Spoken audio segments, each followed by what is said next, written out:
Hey, if you can hear me, Mikkel, we're getting ready to start.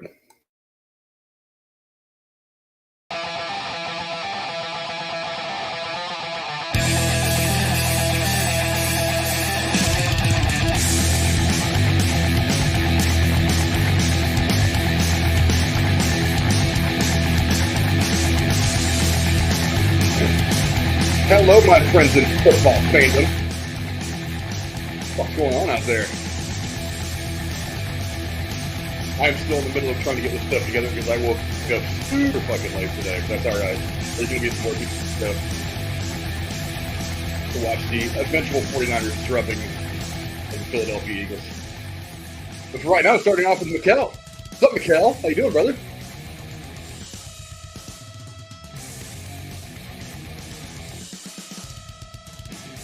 There. Now you're muted. Hey, how we go?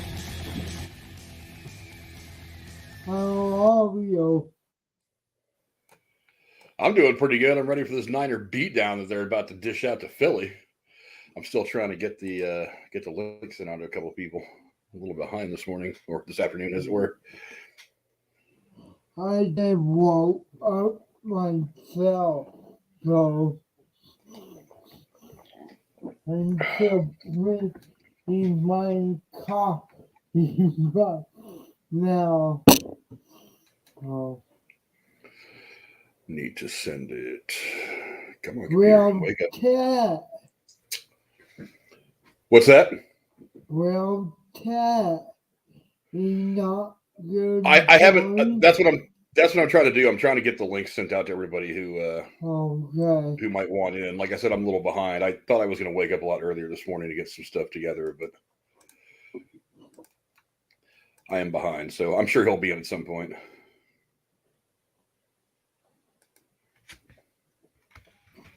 So we're going to be all day, you guys. All day.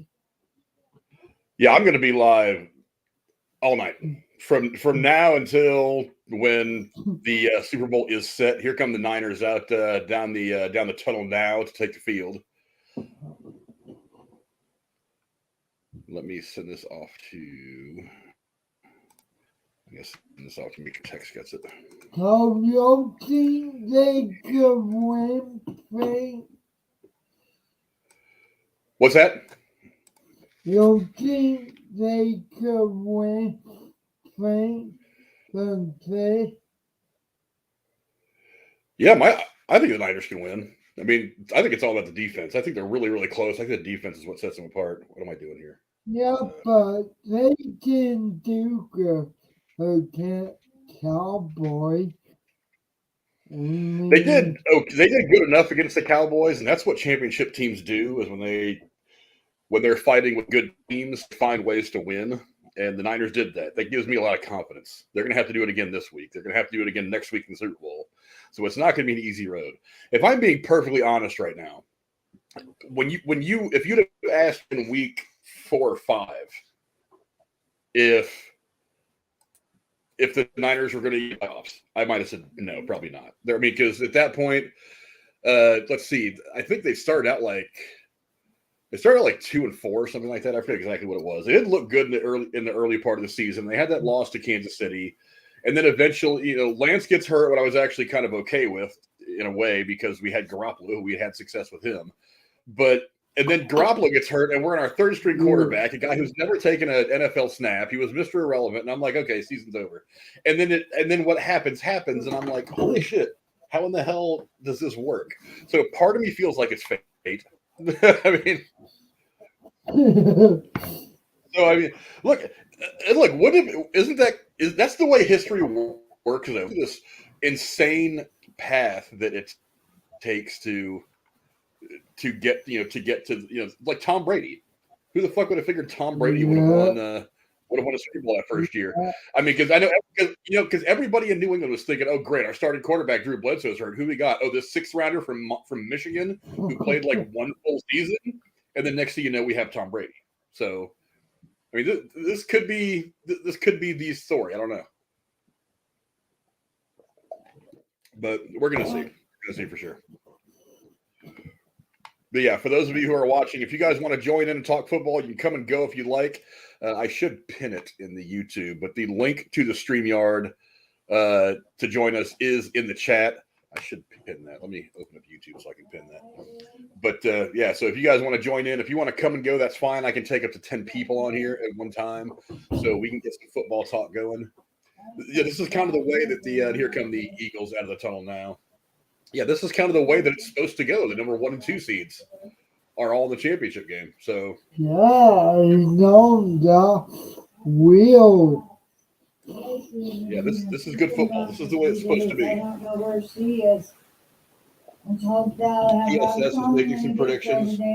He says 49ers and Bengals are going to win today. I think, honestly, I kind of like the Bengals more over Kansas City. I do than I think I too. should. I worked so hard. Well, I mean, Mahomes is injured, so I did all those and the Bengals seem to have their number anyway. So I kind of like the Bengals today. The game is kind of a wild card right now. Is this one? Is the Niners and Philly? We don't. It seems like it's 50-50. I think Philly's like 4.5-point favorites, and at home that's not a whole lot, especially if you're the number 1 seed in the playoffs. So I don't know. We're gonna see. Still doing a little bit of setup here. I looked around for over an hour to find my Niner flag. Finally hung my Niner flag up in the back. I got my Niner glass. Sipping a little bit of the beverage out of that.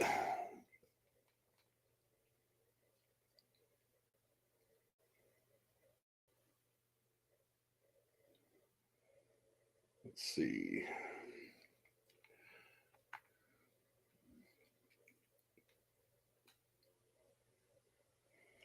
Right now, it is a commercial. They're getting ready to do the national anthem. I wonder if I could play that and not get in trouble. Wonder. Probably.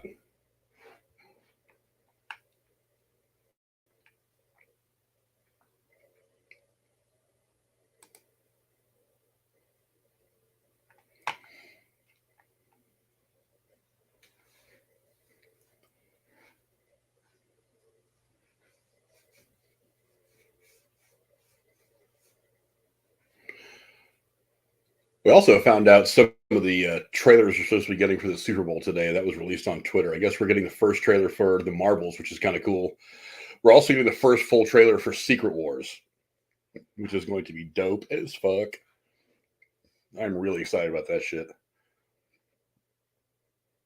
Let me change a few things in the description. Again, I'm running a little behind. For one, I don't usually go live quite so early in the day. For two, I don't usually do stuff like this. So there's some YouTube things that I still have to organize. But kickoff isn't for another few minutes, so I think we're okay.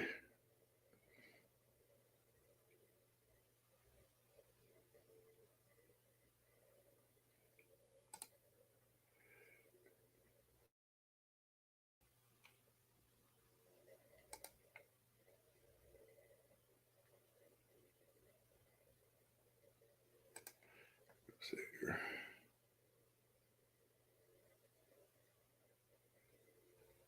Oh, they have one of my favorite singers, too.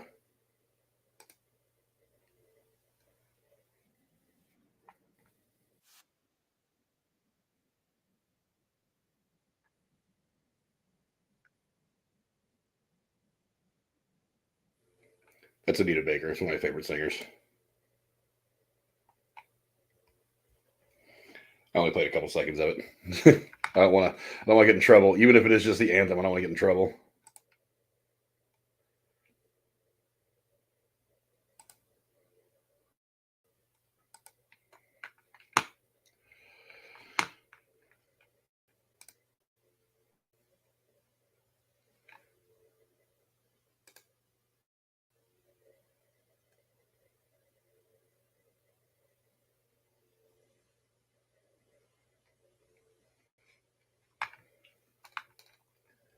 There's Eagles. Get a few keywords in here.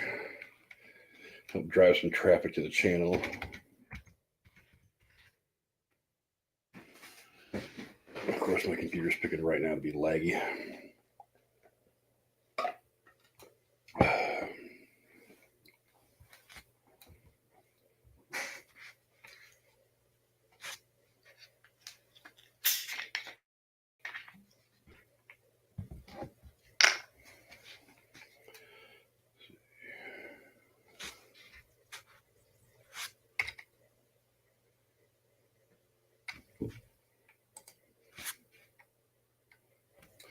What the fuck? Go away. So many fucking pop-ups on the site that I use to try to watch the game.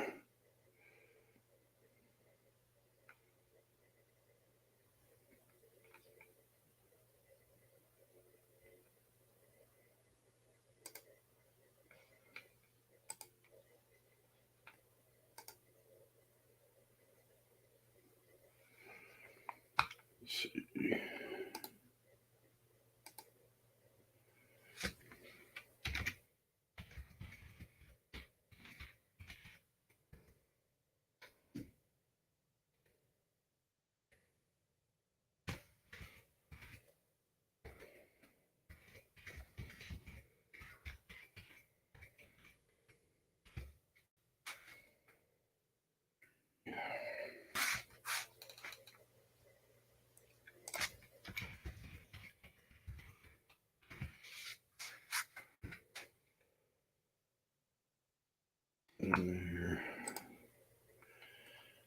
And then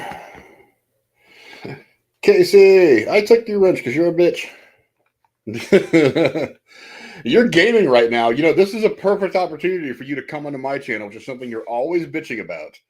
It's a perfect opportunity for you to come on my channel and hang out for a bit, but you're not going to. You know why? Because you're a bitch. That's the reality. You're a bitch. But again, for those of you who want to join, I don't know where Mikkel went. I think he stepped away for a minute. But his background's kind of dope, though. Let's see. So I go into the control room.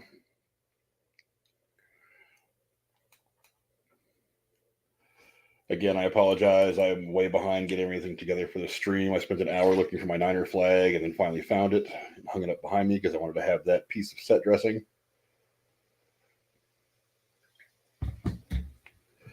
I am going to pin the link. After it lets me click on it.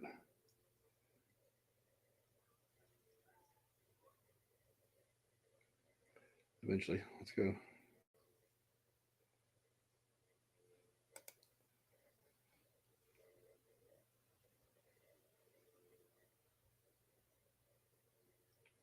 Pin message. There we go.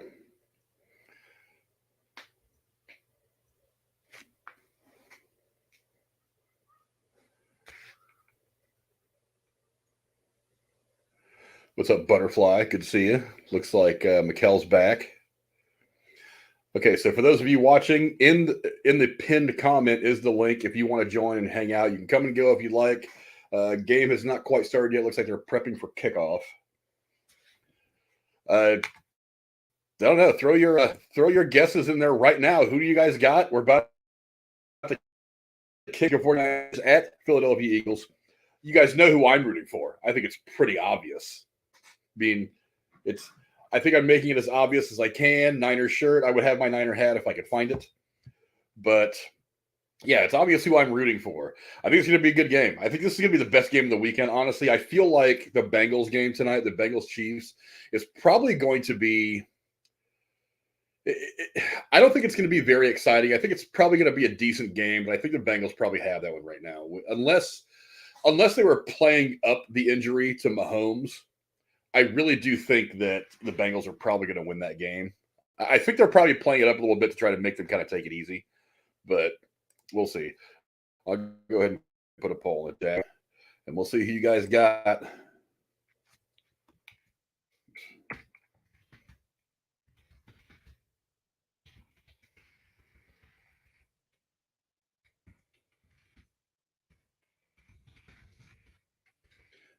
Can't type.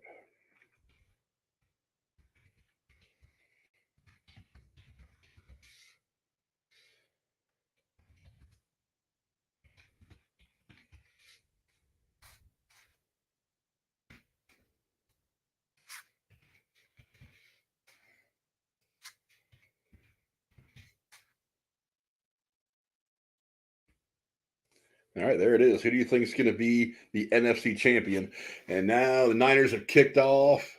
Eagles get it at about the 5. Good return already out to about the 34-yard line.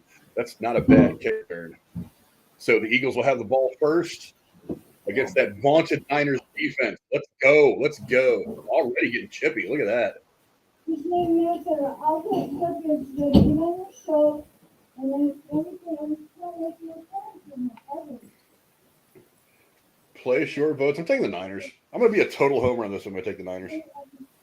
Oh, you were. I would. And now joining the stream, finally. Oh, it seems like he bitches yeah. about joining the stream all the time, and as soon as I let him on, he's like, "Oh, I hate to do this, but I gotta go." His case is raw. Are you currently streaming and playing Fortnite right now? I thought I saw that a minute ago. I was, but I'm on the shitter right now. Oh, that's just like you, isn't it?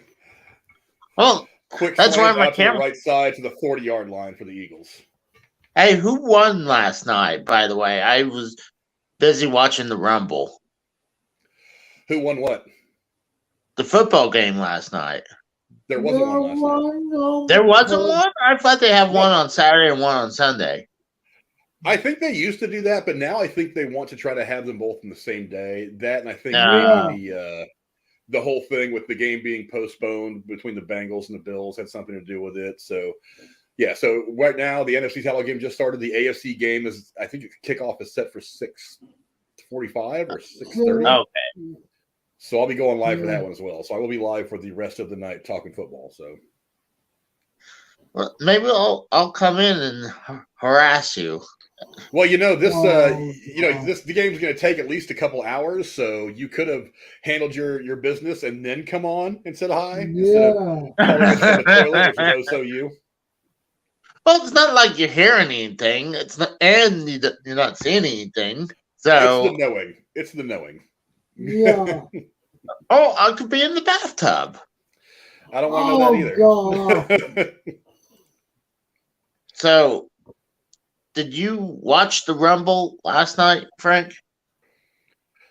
I watched the last part of it. I was watching some TV, and I knew that it was on. I didn't realize it was last night until it was already started. But I was like, well, the Rumble's usually the last thing, so I'll jump in for I'll jump in later on after Jennifer goes to bed, and I'll try to watch at least the last half of the Rumble, not knowing if they were going to make it early.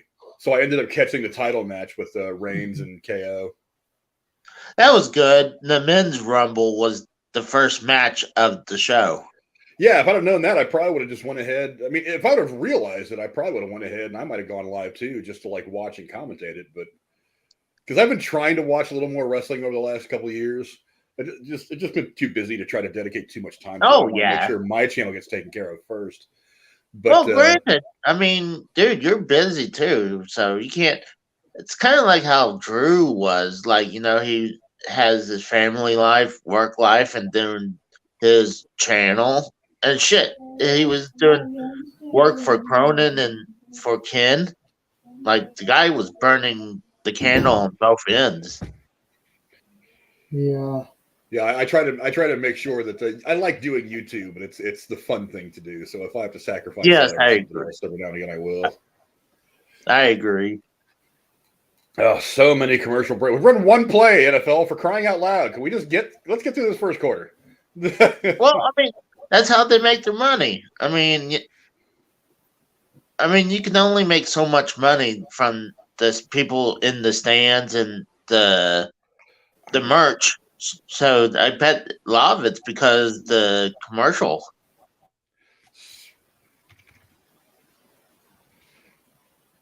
Especially when you have to play how many players, damn near $1 million each almost. Yeah. Plus. Speaking of merch, thanks for the lead in for the segue there, Casey.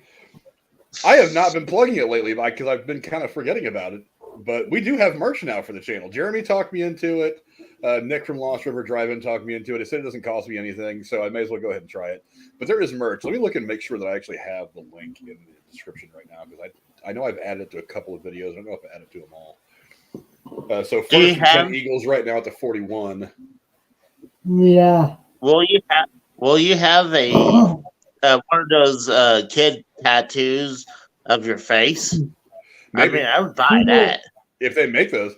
I'm trying not to get ridiculous with the merch because, like I said, I don't feel like I'm a big enough YouTube channel right now to even consider that idea.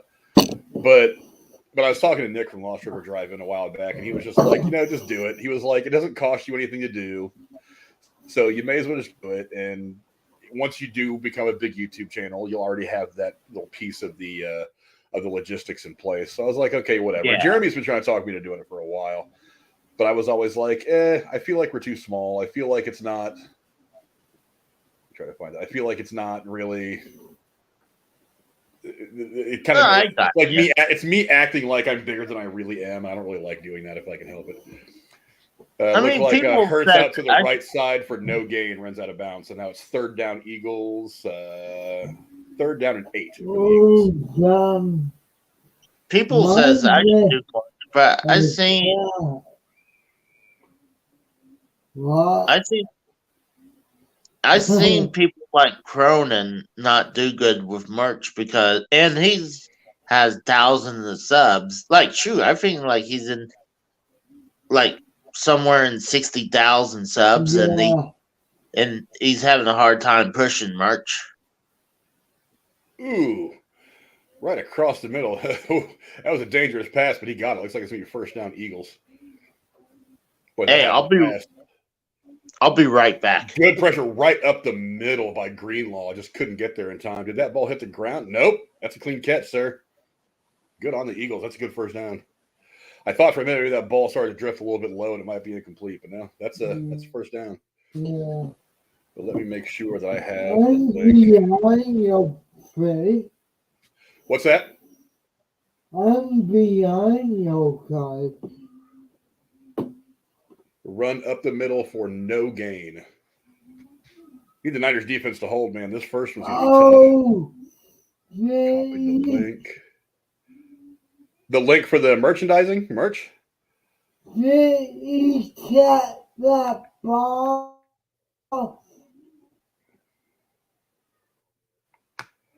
Let me. It might be your ball thing.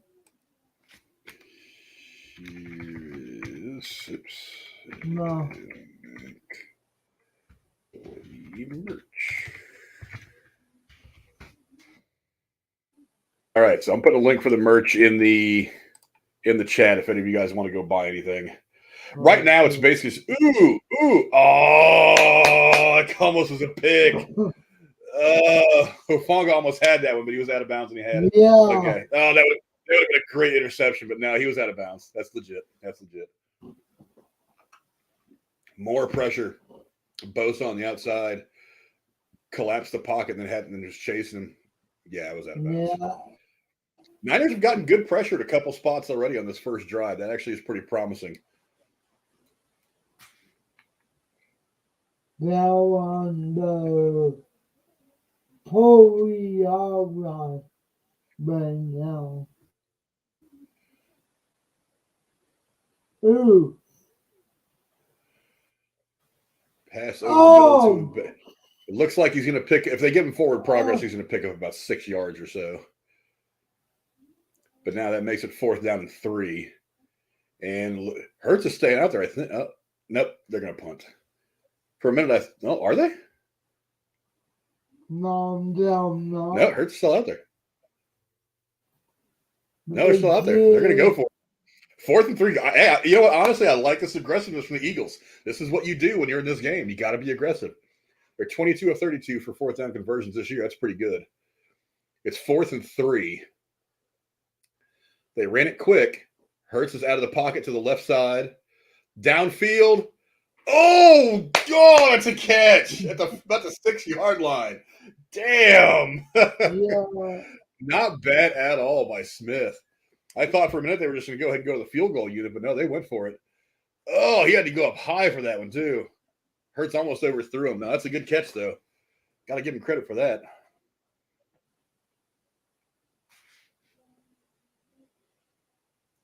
Hurts all the time in the world on this play. Now he's going to get a little bit of pressure, and he's going to throw the left side incomplete. Guys, Niners defense really kept him really kept him covered on that one. Hurts had a lot of time, but just nobody was open. Smith was not open. Ford had good coverage there. Oh, no, that's the other play. So did they get a touchdown play?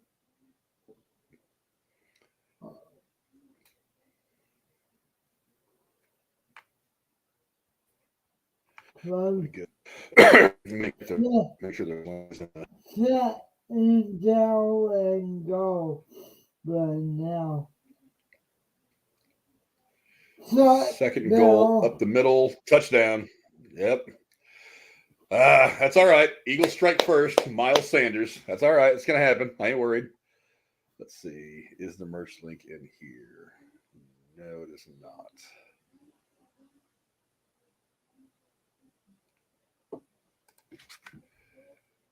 Let me go ahead and add the merch link. Right up the middle on that play.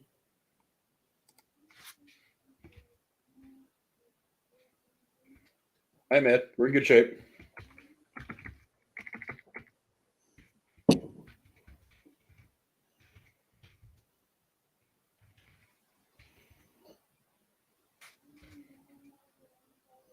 So man, set is not an Eagle right now.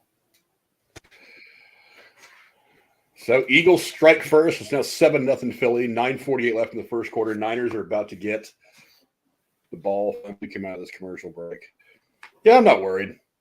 I don't. A lot of people are just screaming about the Eagles. To be absolutely honest, these teams match up really, really closely. I just feel like the Niners have the edge on defense. But like I said, if the Niners lose this game, I can't be that mad. Because, like I said, if after Garoppolo got hurt, Garoppolo got hurt, if you just said the Niners are going to even make the playoffs, I'd have been like, I don't know about all that. It's like, I don't see that happening. So, whatever. I would have said, whatever. You're and honestly, coming into the year, I think we talked about it on Derailed a little bit. It's like coming into the year, I didn't have a whole lot of hopes for the Niners to make the playoffs. I didn't like Trey Lance in his first year. Coming into this year, I was like, essentially a rookie. He doesn't have a whole lot of time on the field. The time that he does have, he didn't look great. I still think the Niners needed to build up a little more to make sure they protected him. We had the reigning defending Super Bowl champion in our division. I was like, if the Niners finish with 10 wins, make the playoffs, and get knocked in the first or second round, I would have been happy. That would have been a good season for me. But then Lance gets hurt, and then Garoppolo comes in, and I'm like, okay, well, Garoppolo knows what he's doing, so I feel like they could have the same season with Garoppolo. And Garoppolo did okay, and they started to get on a bit of a run, and then he gets hurt, and then you get Brock Purdy, and like, who would have thought, even with the talent that this Niner team has, who would have thought that Brock Purdy would have carried them this far, would have won like 11 straight games? Nobody in their right mind would have thought that. But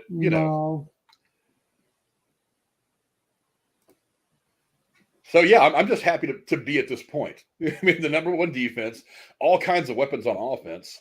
So, I mean, I'm not mad. Not mad about this at all. I mean, don't get me wrong. I want to win this game. I want to win the next game. I want to have another Super Bowl ring to hold over everybody else's heads. But no, I can't be mad if they lose this game.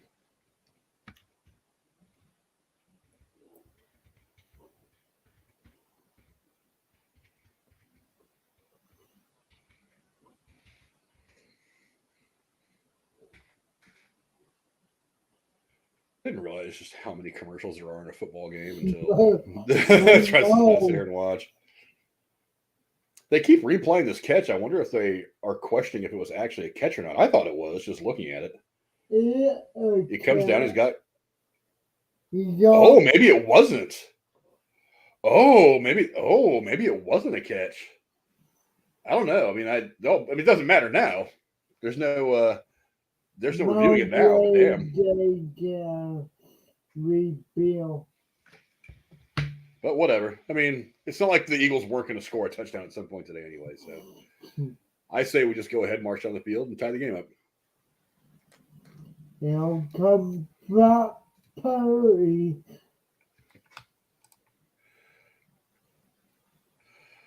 Oh, I guess I should have actually looked at my stream because as the Niners take this kickoff through the end zone, the Niners will start at the 20-yard line. Here comes Tex. What's up, brother? What up? Okay. What's going on, yo? So, I mean, I don't know if you've seen the replay of that catch on fourth down. I mean, do you think it was a catch? I thought it was a catch just watching it. I didn't get a good look at The Smith catch to get the first to go. That looked like a catch to me, but it was one of those tippy toe catches where it just barely drags, and they're just like, okay, we're just going to let this one go. You know what I mean? Well, I mean, in the replay, you see the ball come loose. So, I mean, there's a control issue there. But the bottom line is they went quick offense after that, and it wasn't. Well, they went quick offense, but I think that's one of those deals where kind of the ground helped control the ball for them, and they just kind of let it slide because it's a championship game, and they don't want to get real petty with it. You know what I mean? So, but over the middle for 5 yards. It looks like it's going to be 2nd and 1. Yeah, right now I'm at 7:40. On the time clock, and the Niners have the ball. I'm watching on Fox, so I don't know if we got the same feed or not. So I'm watching it on Stream East, which is this Nick from Lost River Drive, and his brother actually turned me on to it. You can watch all different games, all different kind of sports. So usually when I'm doing stuff like this, I'm watching on that. McCaffrey up the middle looks like he's going to get back to the line of scrimmage. He might pick up a half yard. So we're looking at 2nd down and short. Yeah, I don't know. I think this is going to be a good game. I don't know if it's going to be as high scoring as some of the games have been in the past couple of weeks, but I think these teams are so. Eagles intercept. Oh, is it? Oh, Niners ran a quick set. It looks like they got the first down. I think it's going to come down. I mean, because the Eagles and Niners are so evenly matched across offense and defense. I think it comes down to quarterback play here, and I think Jalen Hurts is just better than Purdy right now. And, I mean, we can't forget that Purdy's still an untested rookie. This is his first year. I'm going Eagles by a touchdown. So. To say that Hurts is better than Purdy, I mean, it's hard not to say that because Hurts has got a couple of years' experience. Well, that's what I'm saying. Purdy was never supposed to see the field this year. Hurts was drafted a lot higher. They expected a lot more out of him. Purdy was expected at best to be a backup. But I mean, looking at these two games today, and it's got Purdy to the left side to Ayuk. Looks like he's got enough for a first down. There's a flag on the play. Let's see what the flag is. But I mean, seriously, it's like of these games today, I feel like the best game is going to be this one. I feel like the Bengals are probably going to handle Kansas City for a couple of reasons. Number one, you've got Mahomes who's working on a bad leg. He's got that ankle. Oh, yeah. And not to mention, they've kind of had the Chiefs' number the last couple of years anyway. And I don't feel like the Chiefs have done enough to really improve themselves to be that much better. And it looks like it's going to be offsides or encroachment against Philadelphia. So they're going to deny that, and it's going to be a first down for the Niners. But this is the game that I feel like it's kind of a toss-up. I mean, I think coming into it, as I saw it right before the game, the Eagles were 4.5-point favorites at home, which is not a huge point at home. I mean, because you get 3 points for just being a home team, so you're really only favored by 1.5. And when you balance everything out, to me, I feel like the Eagles have the better quarterback, but the Niners have a far superior defense and a whole lot more weapons. So I feel like the slight edge goes to the Niners, but like I said, it's going to be hard. I don't know. You look at that. You look at the Eagles. The right side for 3 yards. If you look at the Eagles, and I mean, it kills me to give the Eagles any kind of credit as a Cowboy fan. It hurts my soul. But, being honest here, I mean, Eagles maybe have the best wide receiver core in all of the league, at least rivaling the best of them. And, I mean, you've got Jalen Hurts just feeding the ball to him like that. I mean, yeah, the Niner defense is, immaculate. It's outstanding, but I think it's going to come down to quarterback play in this game, and with Purdy being in the air. Oh, thank God! Purdy got hit as he threw, and the ball went up in the air, and that almost was an interception. Yeah, they're challenging that play. By the way, I'm about a minute ahead of you, so I'm trying not to spoil too much as you're watching the game. So okay. Well, look, if Tom Brady arm was going forward, then Brady rule. Yeah, it's pretty obvious that it's he was throwing the ball, but yeah, I don't know. I think it's going to come down to the quarterback play on this game. I think I mean, it's hard not to. Let's see.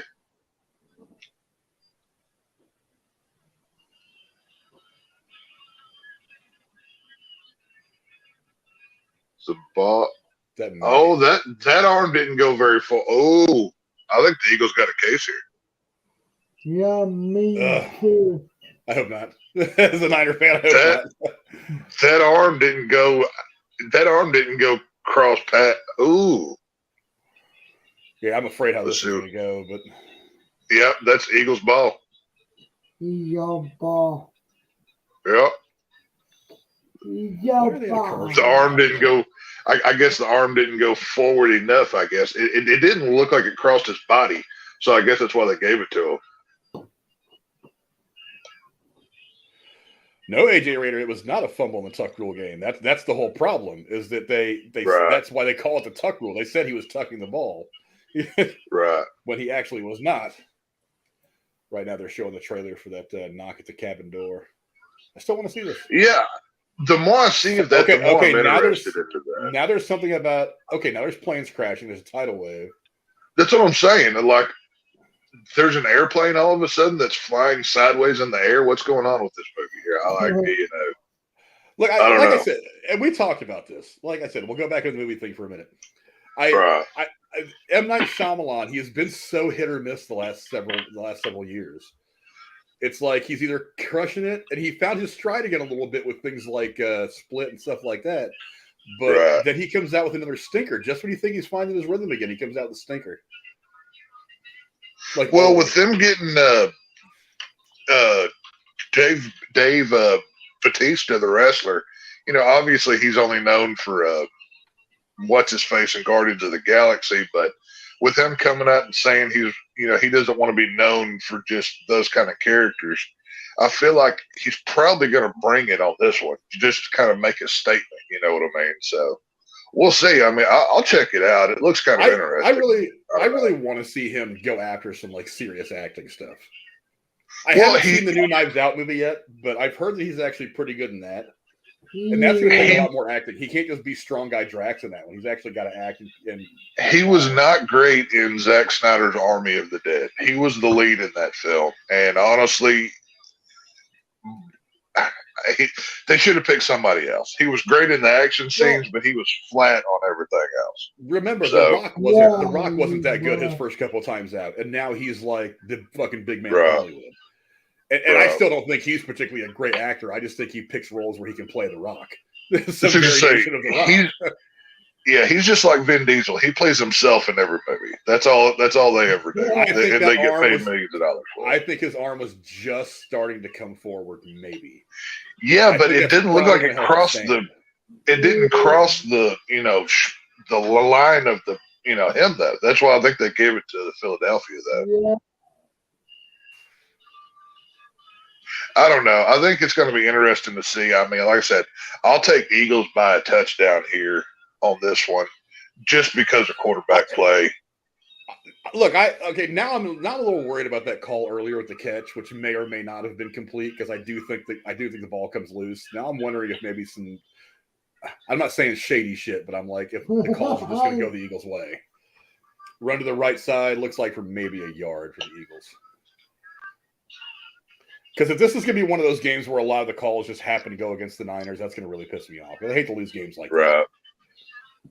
Well, you don't want a game of this magnitude to be in question. You want, it's you don't want the refs to be, playing one-sided. Either they need to let calls go, or they need to be stiffer. They don't need to pick and choose like they so often do. You know what I mean? But that is what it is. In the middle of the tight end at about the 49-yard line to Stoll. So now we're going to have third down and about 3 or 4. If any of you guys in the chat, Brody, if you want to come in, AJ, the link is the pinned comment on YouTube. So if you guys want to come in and out. Oh, it looks like we do have somebody back. Raw. What's up, Casey?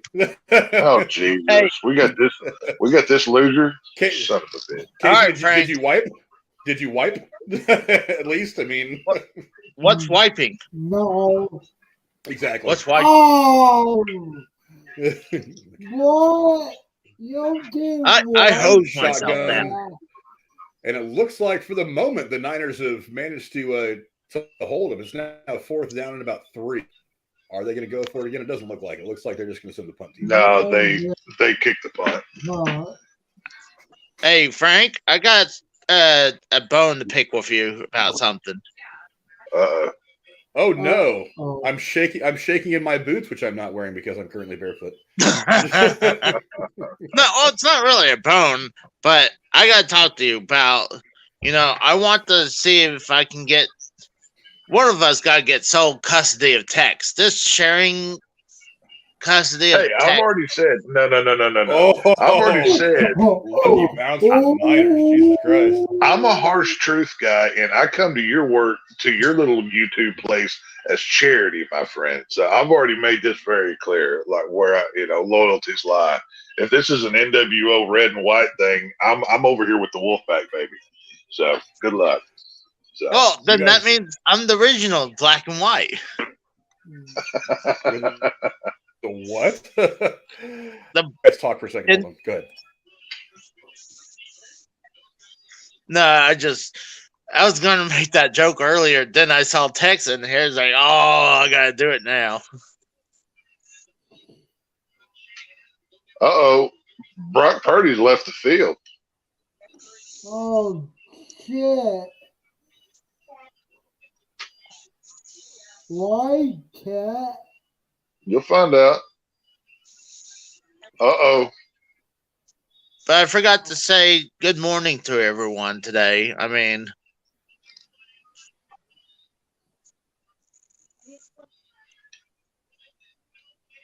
how are you guys doing this morning? I'm doing all right. How about you? This I don't thing, want to for the Niners like this. I might want to change my prediction about the score of this game because this things may have just opened up a bit. Well, the over under for this game is only like 45 or 47 or something like that. So the overall wasn't that big either. Yeah. So they were expecting defenses to kind of carry this game. AJ, if you want to come on later, that's fine. I'll be live for the rest of this game, and I'll be having then I'm going to take about a half hour off. Then I'm going to come live again for the AFC game about 6:30. So I'll put the links to both those. I'll make those the pinned chat in both those streams. So anybody who wants to come on can come on. Well, And, actually, talking about that, I'm actually going to jump back off. Probably be on for the later show, Frank, because I got to do a few things. I just really just want to come in and say hi to everyone. Get some clout, get some attention. We know how Yeah. you do. Hey, how good is your? Channel. Go ahead, Casey. I have to plug my channel real quick before I leave. But you guys have a good day. I'll talk to you guys in a little while. Bye, Later, brother. See you guys. Casey's link is in the chat down with all the other gamers that I like to promote, so you guys can go check him out. How good is San Francisco's? How good is San Francisco's fourth-string quarterback, by the way, Johnson? He's a journeyman who has actually been on the Niners before, but he's kind of like a career backup. But that's the thing. So he's got a little. Now he played here, I think, under Harbaugh last time. They actually got him off the. I think Broncos practice squad. Yeah. To sign him as a backup once Garoppolo got hurt, but he does have some experience. But the thing is, it's like, how hard is it to just to hand the ball off to Debo or to McCaffrey? How hard is it to throw that quick slant over the middle to Ayuk, Jawan Jennings or Debo or Kittle? This whole system is designed to make quarterbacks look better than they really are. So, well, you're about to find Oh, we are about to find out. But I mean, what other?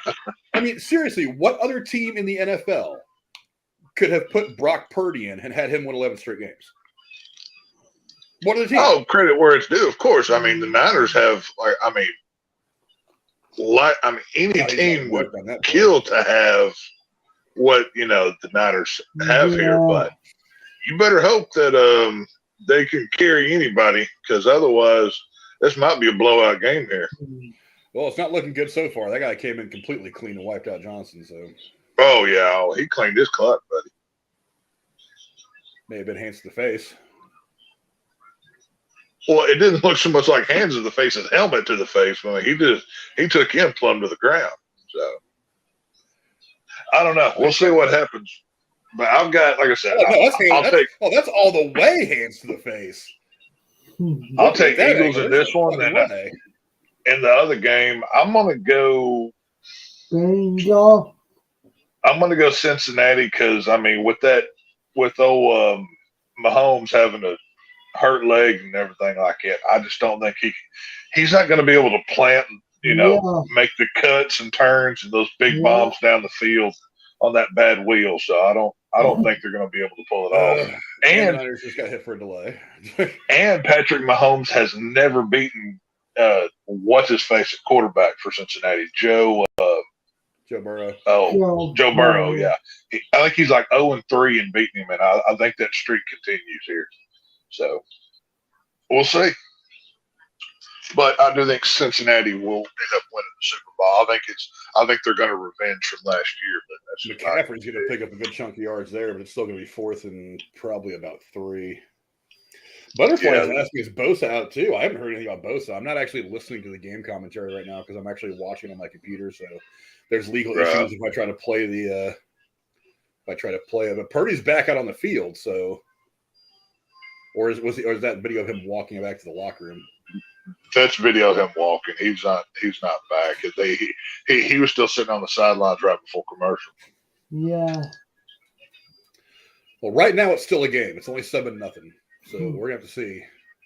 Oh, anything can happen. I mean, Calm down, Frank.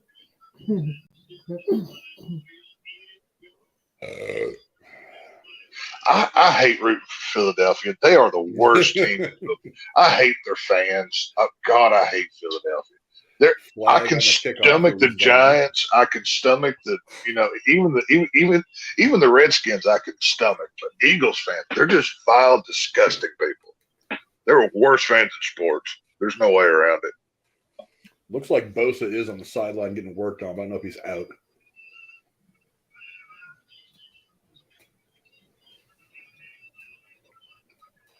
First down, Philadelphia. There was a penalty on Philly. I don't know.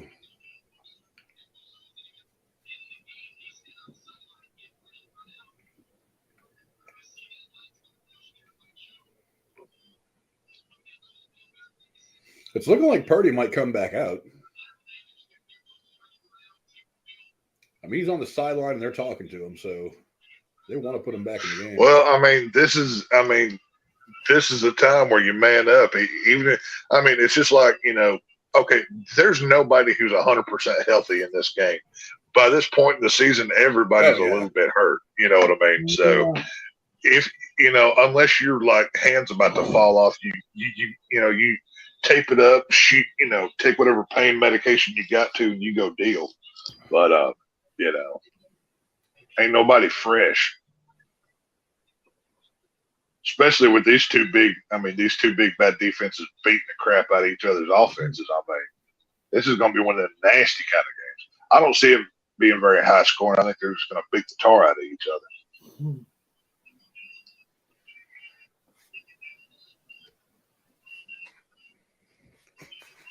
Oh, these damn commercials.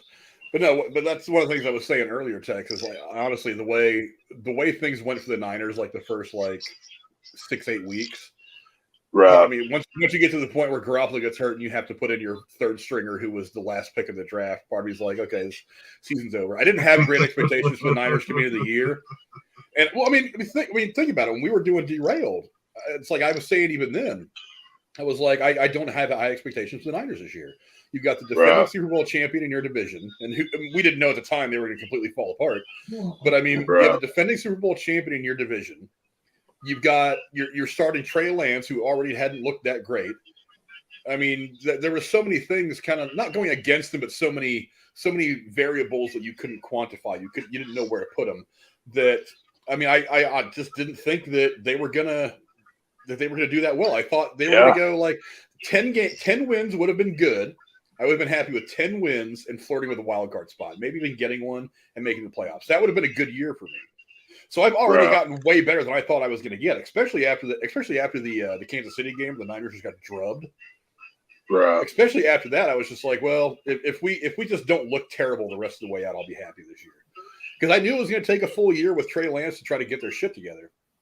But rattling off 11 wins with the last pick of the draft, it looks like Bosa's back out there, so that's nice. But he does have a little bit of a limp to him, but he's got his right leg pretty heavily taped up. And they're working on Purdy's. It looks like his elbow. Yeah, well, he's like I said, I'm watching the live feed, and he's currently taking snaps on the sideline. So I think they may be getting. Eagles missed that. But yeah, it looks like Brock Purdy, he's going to get another shot at it because the Eagles are about to punt back to San Francisco here. Oh, so that's what that penalty was about. Oh, okay, that's it. Yep. I just got to look at what that penalty was all about. It was away from the ball, but.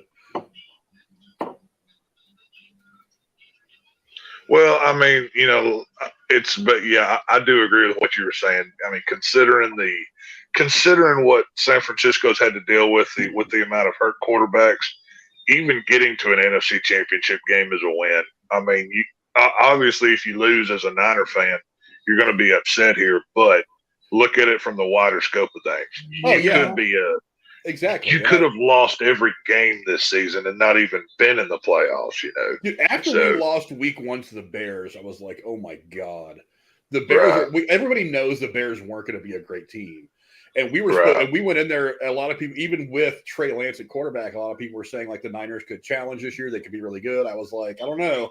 I listened to a lot of KNBR. KNBR is the big sports talk radio station out in the Bay Area. And I have the KNBR app on my iPad. So I listen to a lot of KNBR, follow them on Twitter, read a lot of the articles and stuff. So I'm following the team as closely as I can, being 3,000 miles away. And I see what they're saying in San Francisco. They were like, well, we're confident we can make a show of it, but we don't really know what our ceiling is right now. But yeah, I even people in San Francisco were kind of like, if we do well, let's just hope not to be embarrassed this year because it would hurt Trey Lance to be embarrassed all year. But that first game with the Bears, I was like, really? You look that bad against one of the teams that everybody's expecting to not be so great? And yeah, there was a muddy field, and that really slows the game down and takes away a lot of your game plan. But I mean, you still got to win those games if you're considered one of the top 10 teams. Yeah, you still have to win that game. And the fact that they didn't made me worry a lot. But I mean, here we are. I mean, when you go back to week 1, just in your division alone, obviously the Niners lost, and then you had the Rams, who were the defending Super Bowl champs, that got absolutely stomped out in week 1. So, I mean, going into the opening of the season, y'all's whole division looked wide open. I mean, Seattle could have been it. Who knows what it was going to be. So, I mean, it was a crapshoot at that point. And then, getting down to the third string quarterback, I could only imagine the stress and the rise in blood pressure being a Niner fan this year. I mean, that had to be a roller coaster, you know what I mean? Yeah.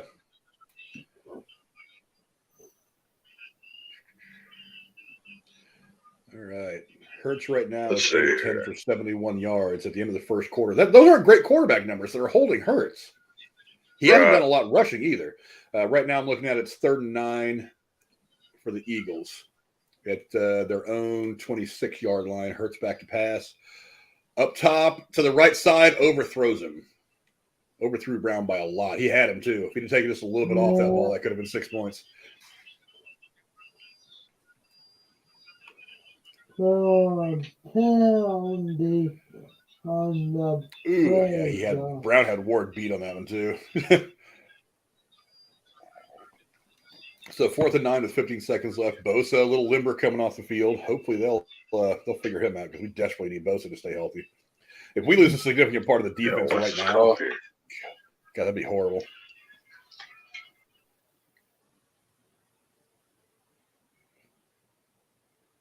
My dog called cat.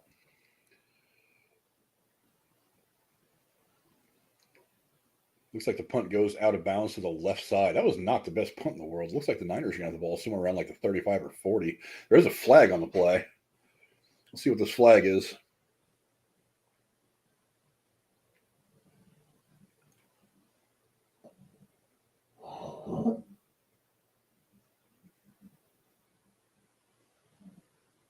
Hopefully it's against Philly.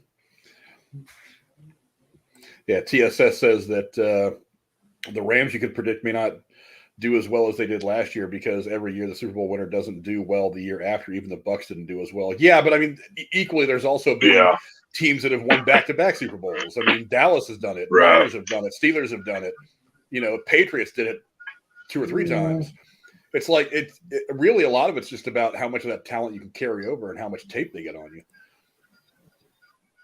I mean, the Niners didn't win the Niners only went back-to-back once in the 80s, but they were competitive almost every fucking year because they had that great core of talent. That I think there was a lot more parity. Now it looks like a flag was looks like against the Eagles. It was. But yeah, I mean, but sometimes a lot of it is that this is why I don't like the 1-year rental thing when you're in professional sports for teams. It's like it's very popular right now. They'll trade for that guy for 1 year. They'll trade away, like, you know, in baseball they do it a lot, but in football it's becoming more of a thing too. But in baseball they do it a lot. It's all about you know, we'll trade for this great pitcher that shores up our starting rotation for like the stretch run, or this you know, this hitter who can be our cleanup guy down the stretch, and then at the end of the year we know he's going to go away to get more money or to get whatever. So I don't really like that idea, but yeah, I mean, there's been a lot of teams that have won a Super Bowl have come back, and even if they don't win the Super Bowl, have good years the next year. I mean, yeah, there are times when Super Bowl teams look. Even the Bengals got off to a bad start this year. The Bengals were a great team last year. They played the Super Bowl. They were defending AFC champs. They got off to a bad start, and where are they at today? They're preparing to play in the AFC title game again. So, is that a down year? I don't know. AJ Raider says, yeah, Frank, you could be like me, the Raiders fan. We are trash, but we have been trash since 2003 after the Pirate Bowl sabotage Super Bowl. Well, I don't know if it was sabotage, but that definitely is one of the things that happens when your coach leaves and goes to another team, and then you meet him in the championship game the next year. He's definitely got he's going to have a better idea as to what you have than any other coach you could have played because he built that team. They said the same thing. Yeah, but to be fair, anybody who's played for a former team and came against them that next season has the same level of knowledge. So that's what I'm saying. Yeah, I mean, it's the same thing with for those of you who watch the NBA when Don Nelson left Dallas and went back to the Warriors. That next year they played him in the first round, and Don Nelson beat his old team with the Warriors. This is before the Warriors juggernaut we up today started. And a lot of people were like, "Oh, well, you know, he knew something, blah blah blah." And it was like, no, he didn't. He built that damn team. He knew exactly what that team's capabilities were. We got this, Frank. we got second one, Niners on the Eagles 40. Let's see here. First, I really tried to hook up I tried to hook up my digital antenna to my TV so that I wouldn't have to deal with the delay that I have, because right now it's 1st and 10 Niners at the 50. Oh yeah, so I'm like, maybe I'm a couple minutes ahead of you. That's crazy. You probably are. I mean, Stream East is not the best. I mean, it's nice because it's free, but hey, I mean, it's better than nothing. You know what I mean? It's good to have another. Nah, bad news for Niner Nation. That arm is heavily bandaged. Holy crap. Purdy's? Yeah. Yeah, I just saw him taking a couple of throws before they went to commercial. Yeah, that thing, whole elbow. If he can throw with it. The whole elbow has got like a big bandage around it with like ice bags or something under it. I'm not really sure what it is. Right now, there's the feed I'm watching is showing the Shazam trailer, the new one. I'm actually excited to see that one. That's the one DC movie I'm actually excited to see. Did you? I think we talked about it Thursday. Did you notice that he's got like a Black Adam look at some point in the trailer? Well, yeah. Well, that, and they also changed the suits in this movie to match the ones in Black Adam. Like there was an article about that, months ago I saw. So it's going to be interesting to see. I mean, obviously we know what the troubles DC has with, ending continuity and whatever. We've talked about that extensively, but I'm curious to see, do we see Rock or something in it at some point? I don't know if we would have or not. I mean, we're definitely not going to now. No, there's no way. There's no reason to build up that universe if they're going to throw it all away at the end of Aquaman or whatever the hell's coming out last. Right. But AJ, you gotta admit, I do sympathize with the Raider fans.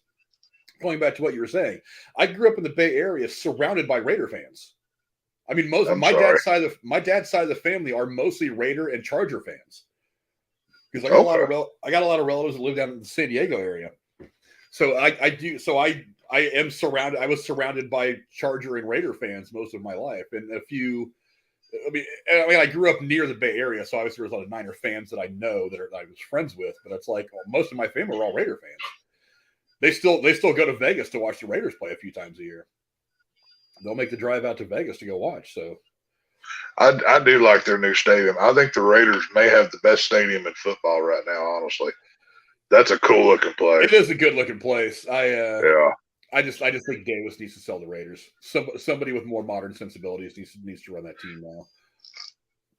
At minimum, it's a top 3 stadium. I'd say Cowboys, Vikings, and Raiders probably have the best stadium in football. Well, one of those 3.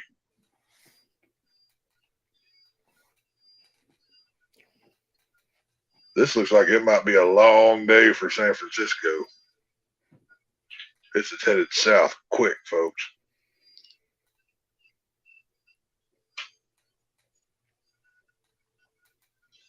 Uh-oh.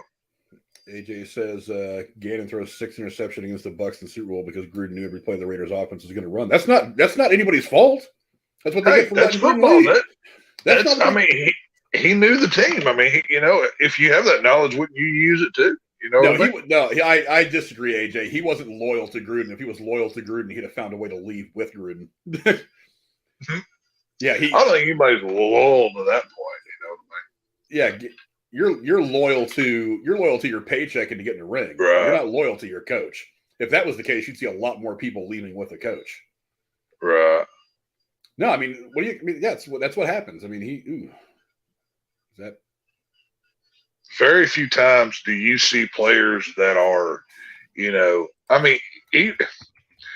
in the 90s, whenever Jimmy Johnson left, he didn't leave. He was obviously fired, but there was no, when Aikman wanted to keep playing, Emmett wanted to keep playing. I mean, even that team didn't stick together, and they won Super Bowls together. It's you got to take care of yourself at that point. I mean, until something is done with the Raiders, I think they're just like, as much as I hate to say it, Cowboys or any of these other organizations that are probably doomed to never win anything else ever again, just because of the management. But who knows? Well, that's the problem with some of these teams. It's like, and that was the problem with Al Davis and the Raiders for a long time. The game just got past him.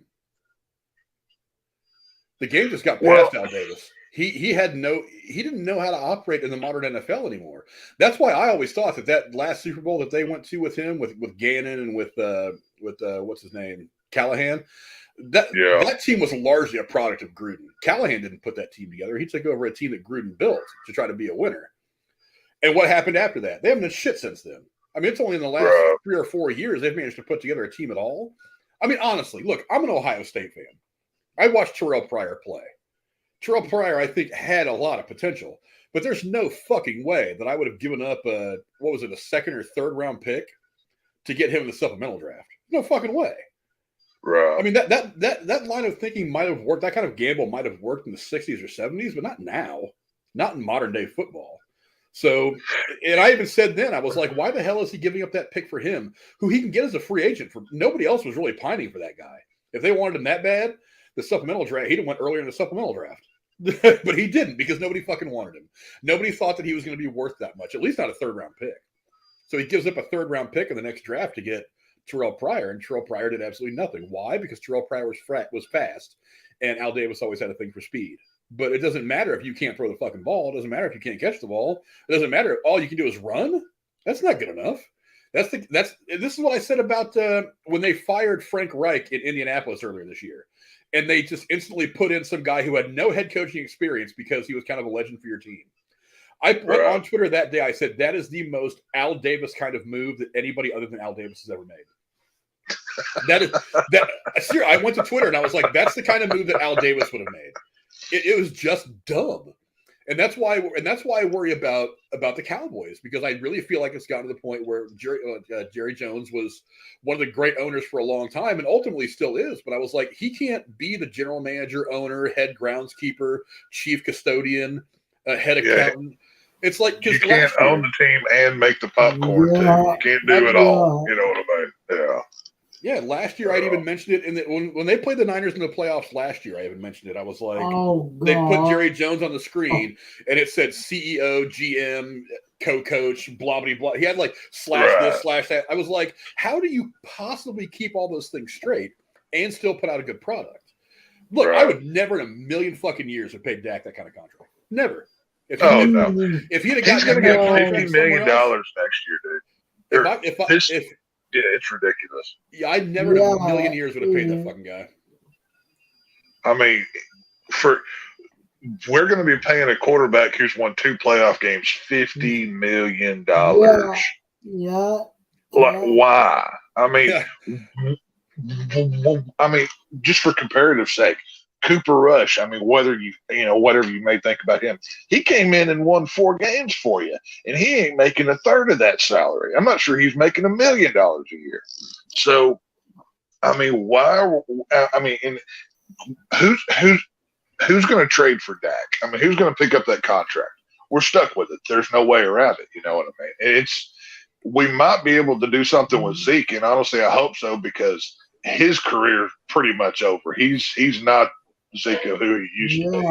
So maybe they can negotiate his contract down or trade bait him or something. But we're stuck with Dak for the foreseeable future. If you want to trade Dak, you're going to have to eat a lot of his contract. Oh yeah. They're going to have to eat a lot of his contract. Yeah.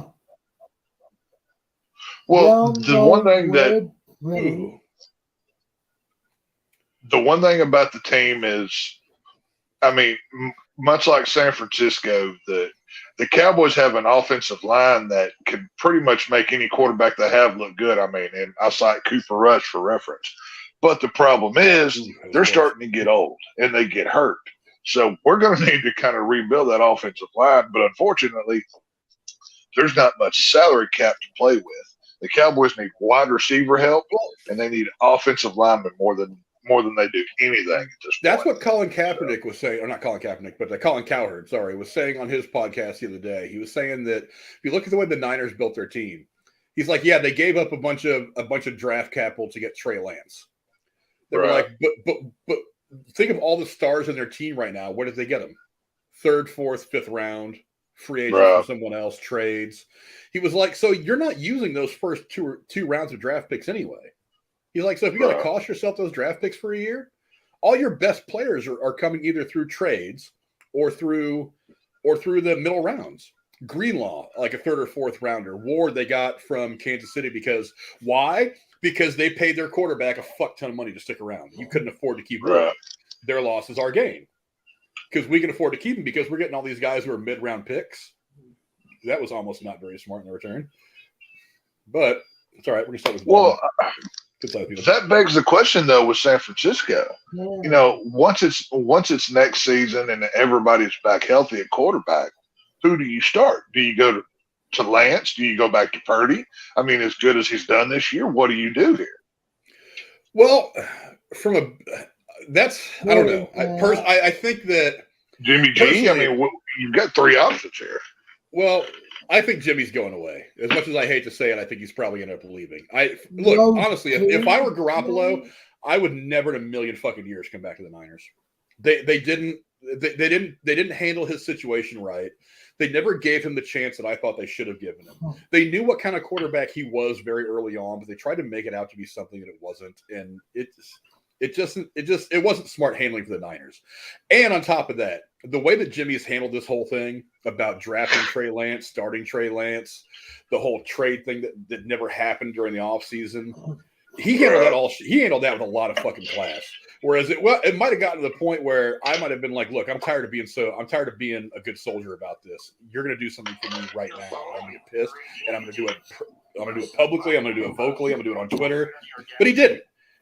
And then when it came time, they were like, hey, why don't you come back and be our backup? We'll renegotiate. He said, okay, we'll go ahead and do that. There's not a lot of guys that would have done that shit at all. So he needs to end up in a position that's good for him. There's lots of teams out there that could use him. When I start Lance over Purdy, they're going to end up starting Lance over Purdy because they put so much capital into him. They have to try to get a full year out of him to see what they've got. Now, it's nice to have Brock Purdy as your backup now because he's cheap. I mean, he was the last pick in the draft. He's making like $12.50 an hour or something like that. He's not making a lot of money. He's making McDonald's money now. He's not making a ton of money. So it's like you've got a backup that you already know you're confident in. And so that way, if Trey Lance suffers or if he sucks or if he gets hurt, you've already got him to put in. And then you know that you're confident in what you already know what you're going to get. You've got a body of work. I mean, if he loses today, he's 11-1 for the Niners or 10-1 for the Niners. I mean, his first turnover just came earlier today with the fumble. That's his first turnover, or his first fumble anyway, as a starting quarterback. He's only thrown 2 interceptions all year. He fits into your system because your system doesn't need that great quarterback anyway. Your system just needs to distribute the ball. That's all you got to do. So you already know that he can come in and do what you got to do. So my guess is the way it's going to work is that Garoppolo is going to go away. He's going to sign as a free agent or get traded or whatever. I don't know what his contract situation is off the top of my head. So Garoppolo is going to go away. Lance is going to be the starter next year, and Purdy is going to be the backup. But I have a feeling they're going to have a much shorter leash on Lance because they know they've got Purdy who can win them some games. And it looks like Purdy is not back in the game yet. So that's the thing, though. I mean, let's say that they go with Lance. He's your starter. You know, the minute he starts screwing up or not doing as well, the chance you're going to hear put in Brock Purdy. So it's going to create strife within the organization fan base of, people are going to say, oh, well, look what, Brock Purdy did. He got us to the NFC Championship. You know what, though? Or whatever. That is firmly in the lap of Trey Lance to not suck. Oh, 100%. Yeah. I mean, it's totally up to him. If Trey Lance doesn't want to hear that shit, he has to go out there and produce, no questions asked. Right. I mean, because the other guy got you to an NFC Championship game. What can you do for us? You know what I mean?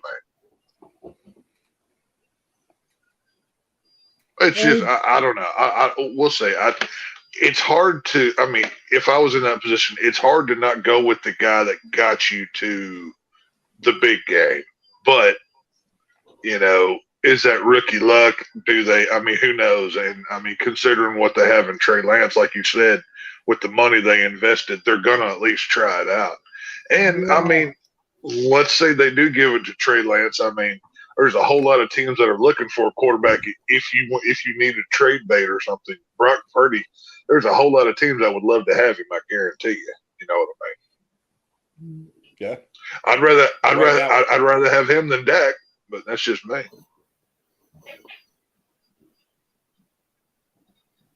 I mean, honestly, Josh Johnson isn't looking all that bad right now. It's like, so you're talking. Look, the guy who was on a practice squad of a team a month and a half ago is right now looking pretty good in the NFC title game because this system is put together to make your average quarterback do just the work he needs to do. Oh, yeah. Credit where it's due. I think through the long run, I think the stars are going to shine. And I think it's going to come down to Jalen Hurts, especially at home. I mean, like I said, I hate it. It kills me to sit here and praise Philadelphia for anything. But I think they come out with it. Hey, Frank. Yeah. Well, Ellen brought the Good God. I don't know. I don't think he's going to go anywhere. I think he's probably going to stay with Green Bay. The problem with Aaron Rodgers is that his attitude kind of sucks, and a lot of teams aren't going to want to take on that kind of attitude. Because part of the problem with Aaron Rodgers this last year is that he doesn't feel like he needs to like put in the offseason work. So his young receivers that he had this year, he didn't really get a chance to throw to them until training camp started. And what needs to happen is, like, especially when you got a bunch of new receivers, you've got to get out there really, really quick, even before summer camp starts, and start developing your timing, developing rhythm, and developing pour. Niner touchdown, McCaffrey. We need one. Yeah, we need one. But yeah, that's the problem with Rodgers, and who's really going to want to take that on? And to top it all off, I'm starting to develop the same thought with Rodgers I developed with Brady. He doesn't have that much time left. Why would you want to invest the headache into a guy who's going to be around for a year or two? That's why I'm tired of people trying to make this whole Brady to the Niners thing happen. Because it's like, we're not going to get anything out of Brady that we're not getting right now out of Brock Purdy at a much smaller price. I don't know. The owner of the Jets, I've heard him talking recently. He's got money to spend, and he's willing to do it. I could see him throwing whatever it took to get Aaron Rodgers over there. And the Jets aren't far off. If you gave them a good quarterback to lead that team, they might make a push. You know what? Honestly, I would take, if I were the Jets, I would take Garoppolo over Rodgers. Really? No shit. Give him the same system that Robert Saleh was used to seeing in San Francisco. You can't tell me that. It's not a bad 10 games on the regular. It's not a bad point. I mean, yeah. Robert Saleh already knows Garoppolo. There you go. See, Mac. I just now saw the touchdown. That's like but it's like wife would go from them too. So they got my wife there. Yeah, it's just, again, you're gonna get more mileage out of Garoppolo than you're gonna get out of Rodgers. Then on top of that, if they sign Rodgers and they continue and they don't have another good year next year, Rodgers is gonna want out. If you sign Garoppolo and they don't have a great year next year, Garoppolo is probably not going to bitch wanting out. He's probably just going to go ahead and stick it out and see what kind of rebuilding he can do. So, I mean, even if he finishes his career there, you're going to get another 5-6 years out of Garoppolo, where you're only going to get 1 or 2 out of Rodgers.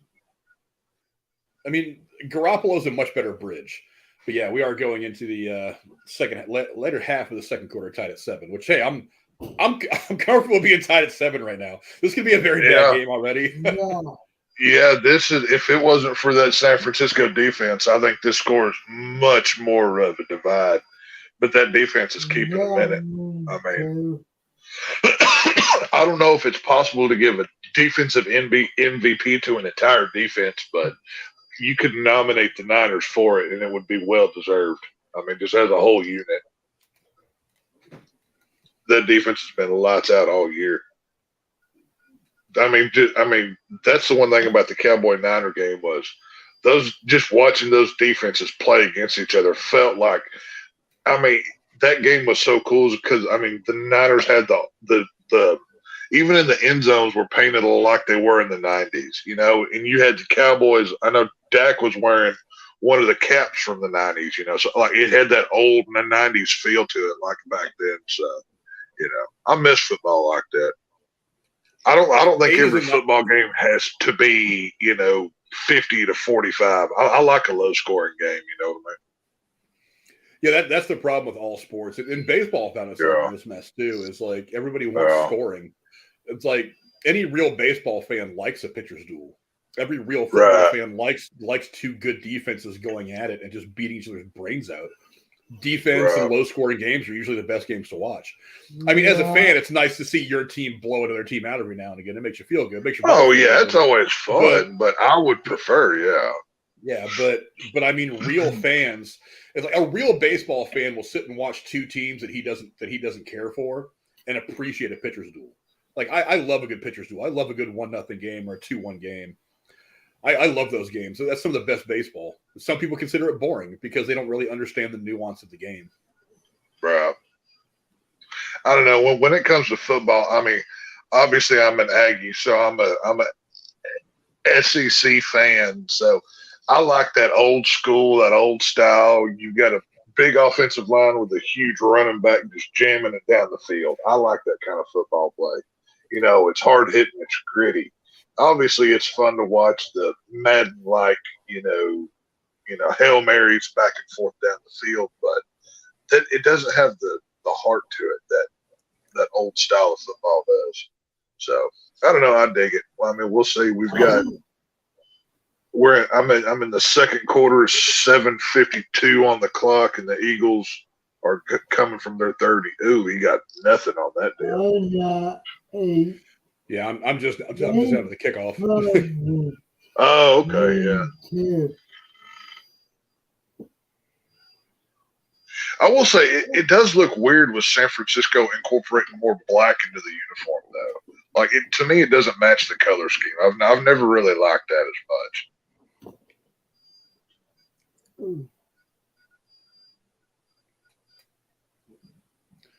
I think honestly, a lot of that is about television too. What? You think? Yeah, because they do one of the things they've been doing a lot the last 15 or 20 years is color testing. Because like when politicians go on TV for interviews, they'll color test like what suit they use. Right. And I think the NFL's I think a lot of sports teams have been doing that too. They've been trying to incorporate different colors and patterns into the uniforms that will show up cleaner on TV. Well, that's the whole reason that the Cowboys have the colors that they do. Because even back in the day when they were being invented, Tex Schramm, they did a test of what colors pop best on TV, and silver and blue was the best combination that they found. So that's why they went with those colors. It just looks so weird to see, like, and obviously I know the NFL does like the color rush uniforms, and they do all that other stuff. It's just I don't think of black, color in the uniforms when I think 49ers. I think red and gold and white. You know what I mean? It's weird to see, like, the coaching staff wearing all black over there. It's just it doesn't match well. I don't know. They should be in red or something, but I guess that's just me.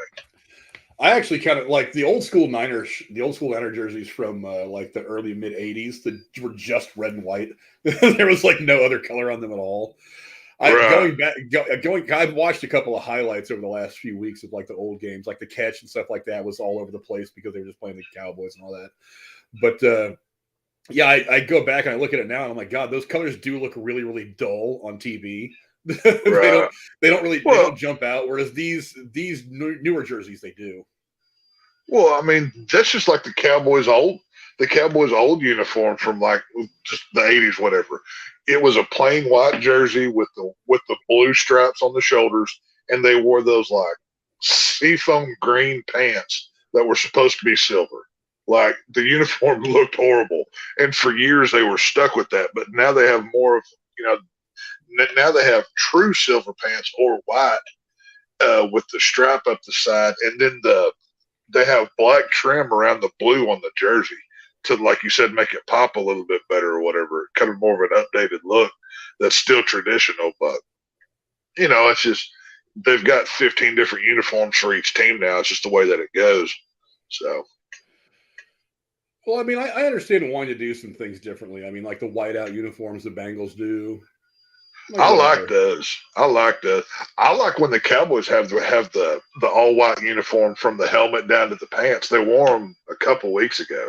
I actually wish that they would make those the standard uniform.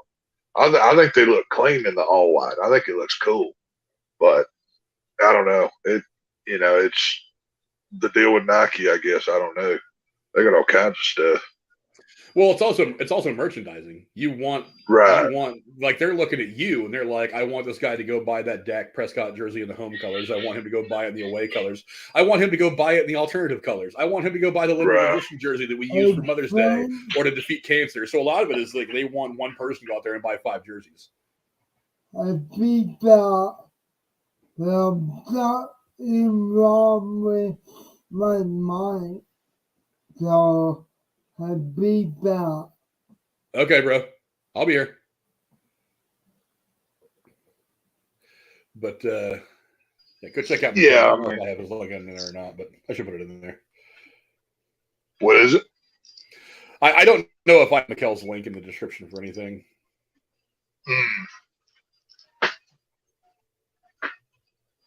I will say, I mean, like I said, credit to the Niners here, with Shanahan schemes and having a full team around a 4-string quarterback to be tied 7-7 in the second quarter of the NFC Championship game is definitely a win already. I mean, it might be a moral victory, but it's something at this point,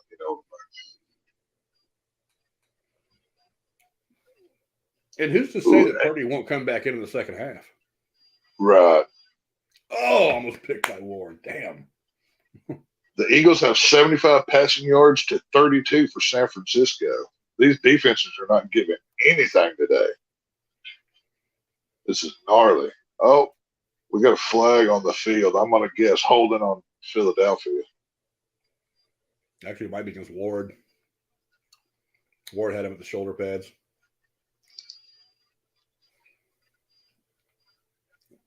Could be. And the way he's reacting, it might be against him. Oh, yeah, it was. Yeah, oh, yeah. Let's see. Oh, yeah, the Niners had to hold that face mask, buddy. He was wearing that helmet out. Wow. Yeah, on the live feed, we've got 4:44 left in the second quarter. Eagles are on the 47, their 47-yard line with another flag.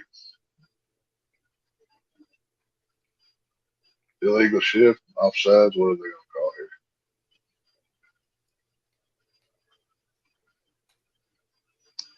False start. There you go. So I never heard. What was your prediction for this game? Like, what number did you throw out?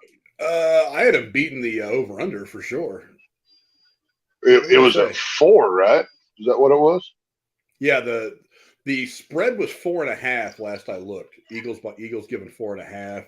The over/under was 43 or something like that, or 42. Oh wow, or 4.5. But get him. But yeah, I don't know. I don't know. I was picking. I mean, in my head, it was like Niners by 7 by a score, maybe 2. Right. If they came out the second half hot, which they generally do. They didn't last week against Dallas. I mean, honestly, prior to the Brock Purdy injury, this was almost a pick 'em for me. It could have went either way. That's why for me the defining deal was Jalen Hurts at quarterback. But with him out now, I think that sways heavily in the Philadelphia's favor here. I mean, it's got to.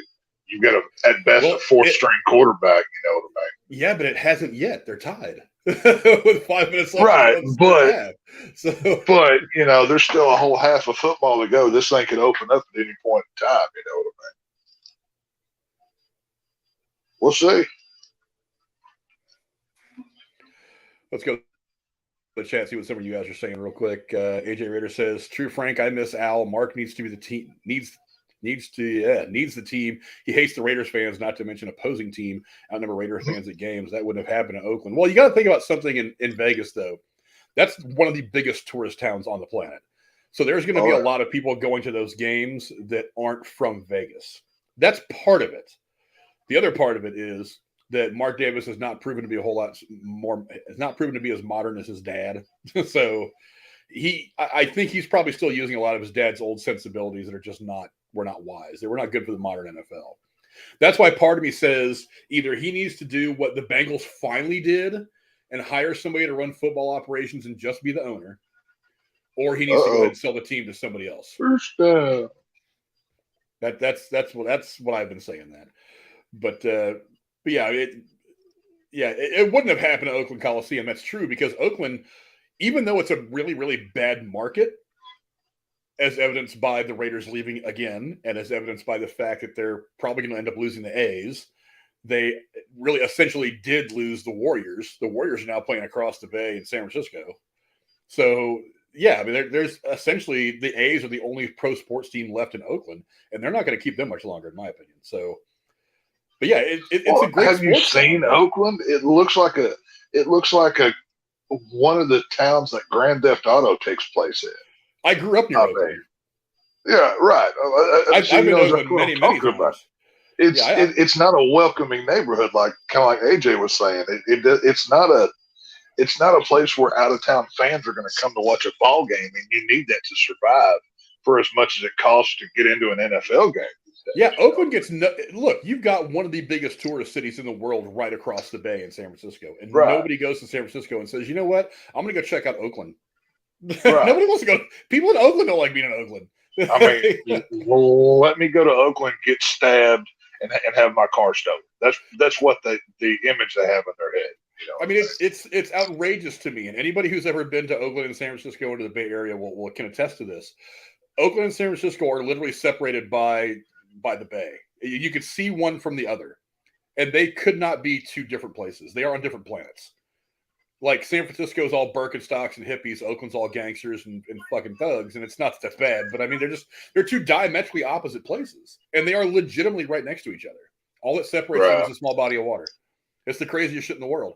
But that's part of the problem is that it's like when you go to San Francisco to be a tourist and check it out, and you say, oh well, I'm here, I'm gonna go see the Giants play at AT&T or at AT&T Park. I'm gonna go see the Niners play. Well, they're not in San Francisco anymore; they're in Santa Clara. But I mean, I'm gonna go see the Niners play, or I'm gonna go see the Warriors play because they're right there.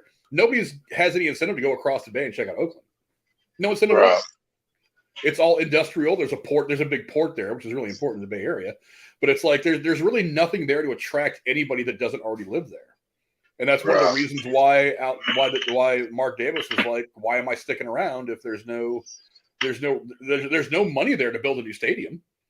I mean, Jesus Christ! They look where the A's are playing at the Coliseum. The place is a shithole. Oh yeah, no, for an organization like a pro sports team that's worth millions of dollars, it's embarrassing to play in a place like that.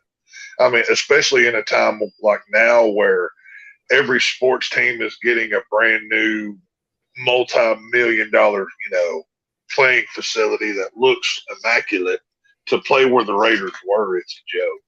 Yeah, and part of me as a baseball fan, I like the fact that it's an older stadium. It is that one last place where you can go and get the feel of watching games in the 70s and 80s. But but you're not playing in that time anymore. So you have to do something. And the city of Oakland cannot find the financial backing to build a new stadium. There's not enough people that live there that want to pay the kind of tax you would have to pay to build a new stadium. There's nobody that's going to want to. There's no company that's going to want to come in and throw a bunch of money at it or whatever. The A's don't make enough money to build a stadium on their own the way the Giants did. So there's really not any avenue for them at all.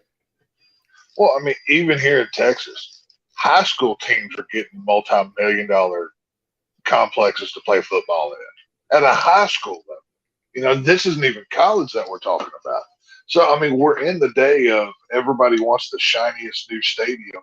And I mean, even the Cowboys, AT&T Stadium, Jerry World, it's only 12 years old, and Jerry's going to spend another $30 million or something to redo parts of the inside of it to make it more, to update things and do this and that. So, I mean, this is the times that we're living in. If, how could Oakland ever keep a team there with, not having a facility that, I mean, it looked like one of those places where none of the bathrooms worked, where the Raiders used to play, is what it looks like to me. Ironically enough, most of them don't. Right. Well, that's what I'm saying. It looks like you can see, pipes leaking sewage as you walk through the underbelly of the stadium. So, it's no wonder that they went to Vegas where all the money is. So, I'm surprised that they kept the same emblems and stuff. I'm surprised that they didn't change it up a little bit, honestly, to get some kind of a fresh start. You would have thought they would have, but I guess they wanted to hold on to that one piece of the tradition. So, Let's see what else is everybody saying. Let's see about the jerseys. AJ Raider says I've bought 3 Raiders jerseys in my lifetime. Gannon, Woodson, and Alzado. I'd love to have a Lyle Alzado jersey.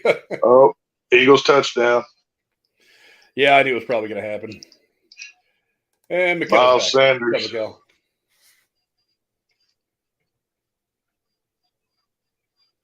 The Eagles take the lead 13-7 with 1:36 left in the second quarter. Extra point incoming.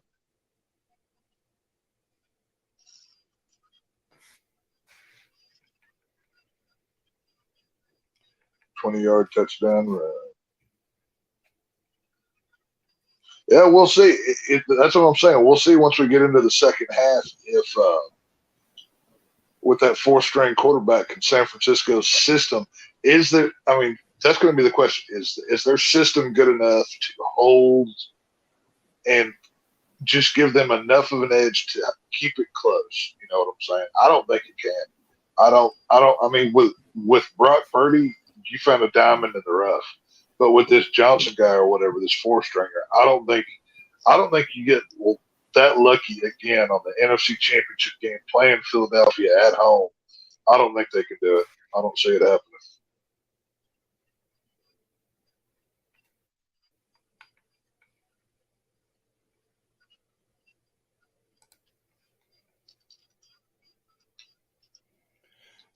It's only like a minute something left for the Niners to come down and score. So yeah, there's 1:36 left in the first half on the live feed, anyways. But yeah, I don't know. We'll see. We'll see what they can do with this thing. Yeah. Snickers. Those are tasty. I like that commercial. The guy with the tiger face paint on that he can't wash off at the doctor's office. I like that commercial. I've never painted my face to go to a football game. I've never done that before. Me neither. Me neither. I'll put on a shirt or a jersey or a hat or something, but the whole face painting thing, not my thing. Now, I've took my shirt off at football games, but I've never painted anything. I've done the shirtless thing before, but we were quickly told to put it back on at Cowboy Stadium. So, yeah. Buzzkills. Motherfuckers in that Yeah, it was a Cowboy Redskins game. And we were trying to get on TV, and we whipped the jersey off, doing the whole, swinging it in the air like it was a rope or something. And yeah, security kind of gave us the look of you either put it on or you're gone kind of thing. So, all right. So,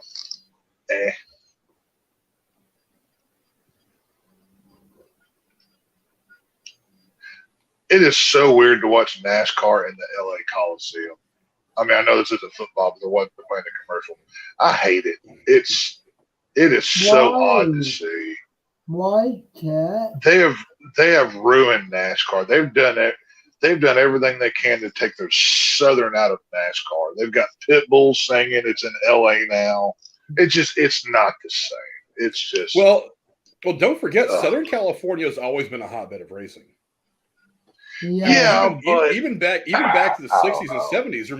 Remember one of the places. I mean, other than the South with the whole bootleggers souping up their cars and stuff.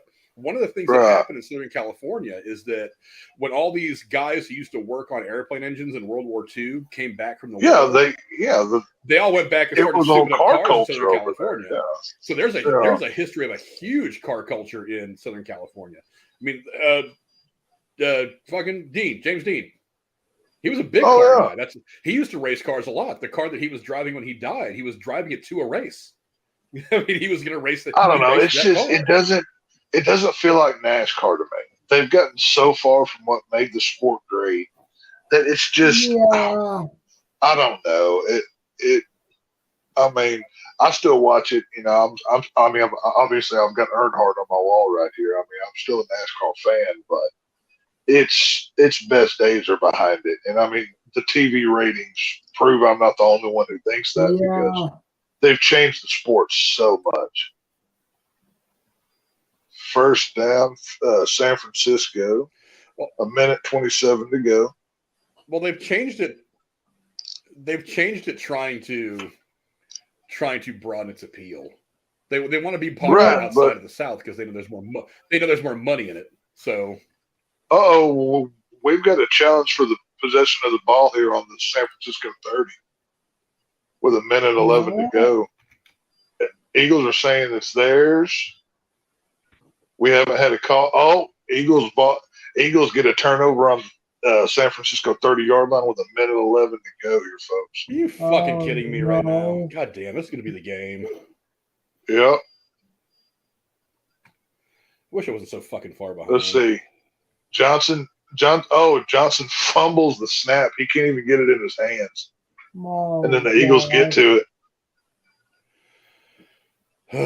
Yep. This might be the game. Yeah. Yep. The snap goes directly to Johnson's hands. He bumbles it. It goes off, and the Eagles pick it up from there. Oh, no. So the Eagles got the ball at the San Francisco 30. Jesus Christ. Reddick picked up the fumble for Philadelphia. Number 7. I'm just now the fucking kickoff. That's how far behind I am. Holy shit. What do the Eagles do with this? Can they go up 14 points in the half here? I did see the fumble. Jalen Hurts is 11 for 17 and 87 yards. Excuse me. Yeah. So he's not having the greatest half ever. That Niner defense is giving him hell. Yeah. We got 43 seconds left, and Eagles have 2 timeouts. They haven't called it yet. They're letting a lot of time go away here. I don't know why they haven't called one of the timeouts. 33. I think they're just trying to get in the field goal range. Yeah. They let 20 seconds click off of that clock. Oh, we got a flag on the field.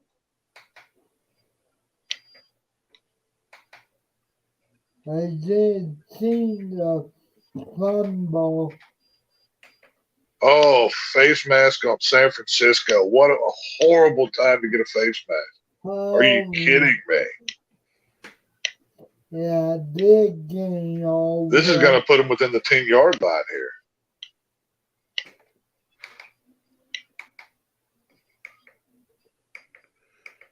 Trying to.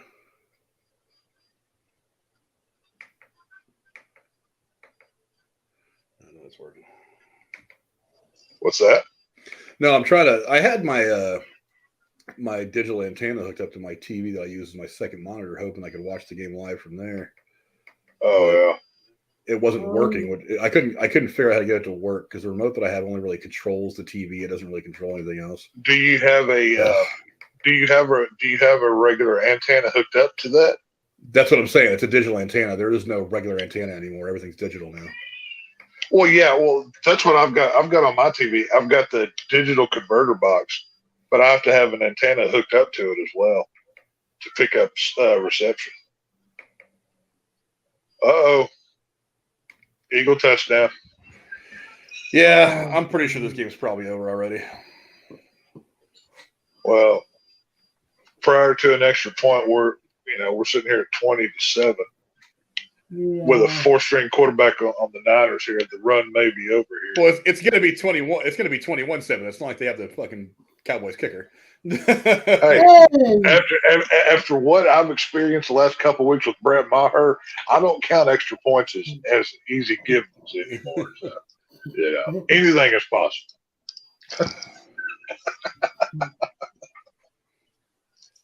Watch them go for 2 here. That'd be hilarious. Holy crap, are they actually going for 2? No way. Oh, yeah, they're going for 2. Why not? I would. All right. If they're giving it to you, take it. You know what I mean? I mean, I certainly hope they miss it, but right.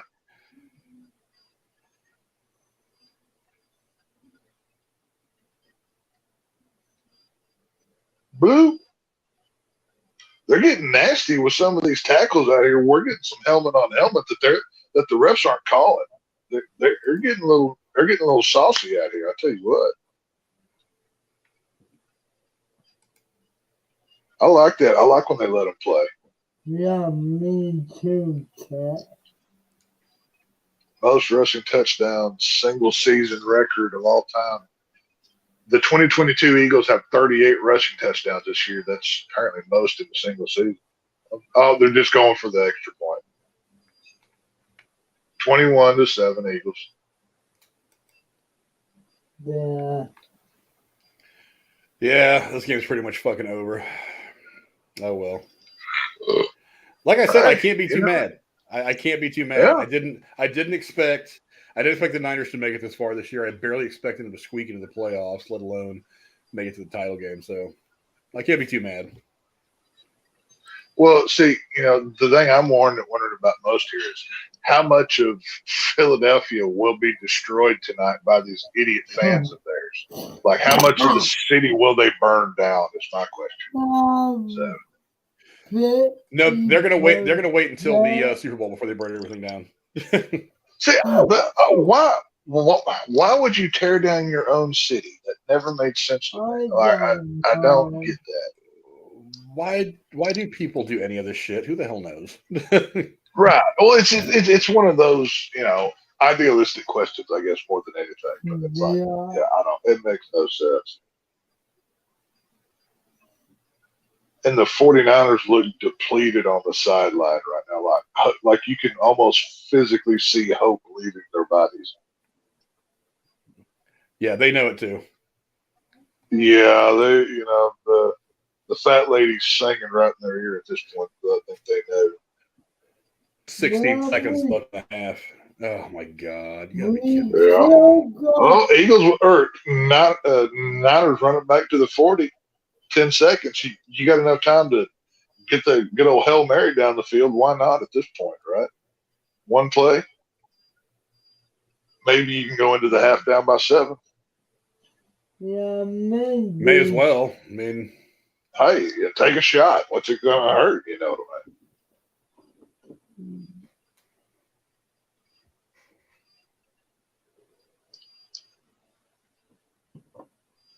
Look, they're going. They've got the halfback back there for protection for Johnson. What's he going to do here? Oh, he's running. Oh, yeah. 5 seconds left. 2nd and 10.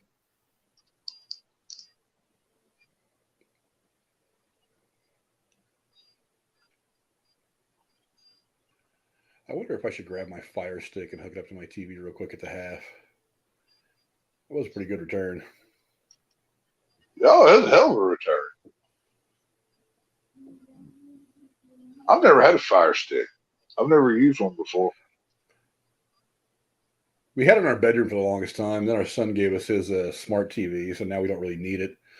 I was thinking about using it on my TV in here, but we may end up using it because we're actually getting a TV from a friend of ours, and Jennifer wants to put it in here so she has something to watch when she's at work instead of watching stuff on her phone all the time. Oh, yeah. Yeah, halftime 21-7, Eagles up on top.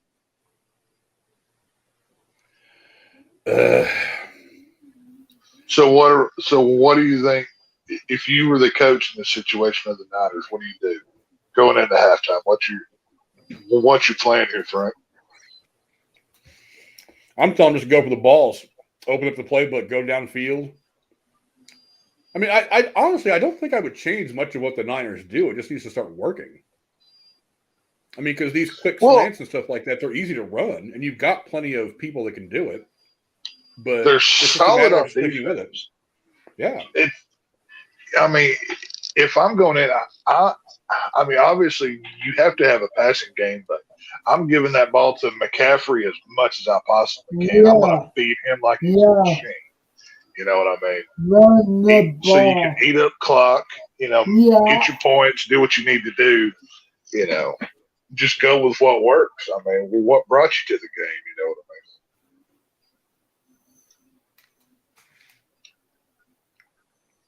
Yes, sir.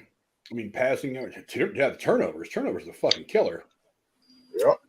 Their entire lead is off turnovers. Yeah. Oh no, that's not right. That's not right. No, only 7 points came off turnovers. The fumble that Purdy had earlier in the game when he hurt himself. That last touchdown did. The last touchdown, yeah. But God damn it. I mean, odds are this is probably the ball game, and the Niners are going to play from behind the rest of the thing. But you've got to the championship here. You don't just give up because you're down by 2 touchdowns at halftime. You know what I mean? You got to, you know, I mean, maybe Brock Purdy does come back out in the second half and he can do something. I mean, maybe the arm's not as bad or whatever. We don't know anything at this point, but, you know, give it a shot.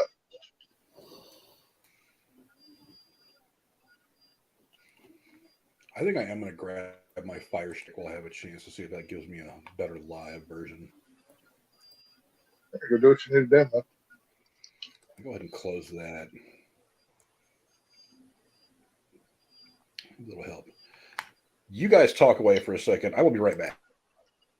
Sure. Okay. So, Mikhail, what are your thoughts on the game so far? What do you think is going to come out of the second half on this deal? I mean, they're only down by 2 touchdowns. I agree with your cat. I would run the ball and don't get Jay hurt the ball to keep running the ball and see what you can do. Right. Yeah, I mean, it's not a bad strategy. I mean, we've got, you know, obviously there's 30 minutes left of football to play here. Everything's on the line for both teams. The Eagles have got a 2-touchdown lead and the momentum going into the half. You know, right now they're showing Brock Purdy rubbing the elbow, the forearm. I don't know what he's getting done to it, but he doesn't look happy. He looks like a man that's defeated. They're rubbing some kind of cream on him right there. We'll see. I mean, if I'm Brock Purdy, even if my arm's a little bit hurt, I'm still going back out on the field. I'm at least going to try it. You know what I mean? So it's, you know, who knows? I mean, like I said, I think this game's probably over. I think the Eagles are going to take it. As much as I hate to say it, I think the Eagles are going to win the NFC. You know, as a Cowboy fan, that hurts, but it is what it is. So, you know, you do what you got to do here, and you know, I mean, it's like Frank said before. I mean, even if they do lose this game, he can't feel too bad. I mean, the Niners made it to the NFC Championship game with a third-string quarterback nobody expected, the last pick in the draft, Mr. Irrelevant. You know what I mean? Yeah. So it's, you know, it's one of those things. That's, you know, credit to him, I guess. You know what I mean? So, what are your thoughts on the? Who do you got in the AFC? Are you going Cincinnati or Kansas City? Bengals. You going Bengals? What do you think the score is going to be on the game? I don't think Pat and home can run. I mean, he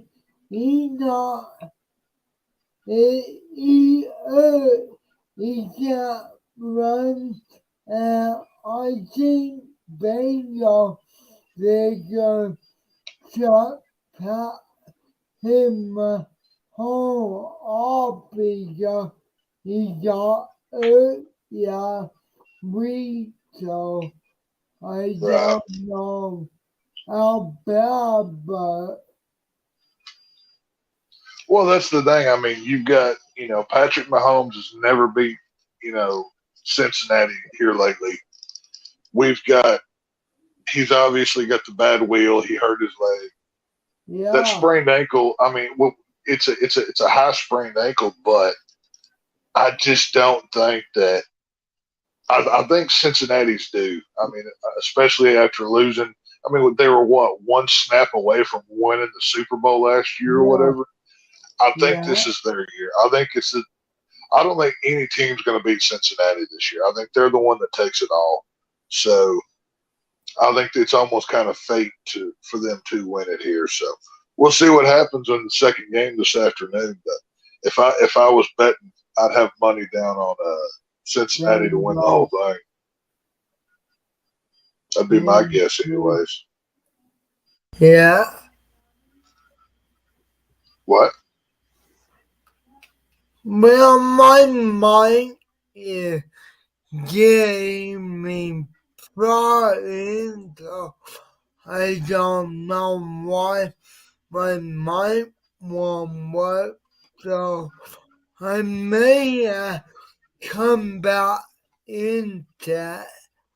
Okay, yeah, go do what you got to do, man. But I'll be back till I compare how what going on with my mind. Yeah, man, do what you got to do. We'll be here. Okay. I'll be right back. Yeah, cool. Yeah, so I can't see the I can't see the chat. Whoever's in there.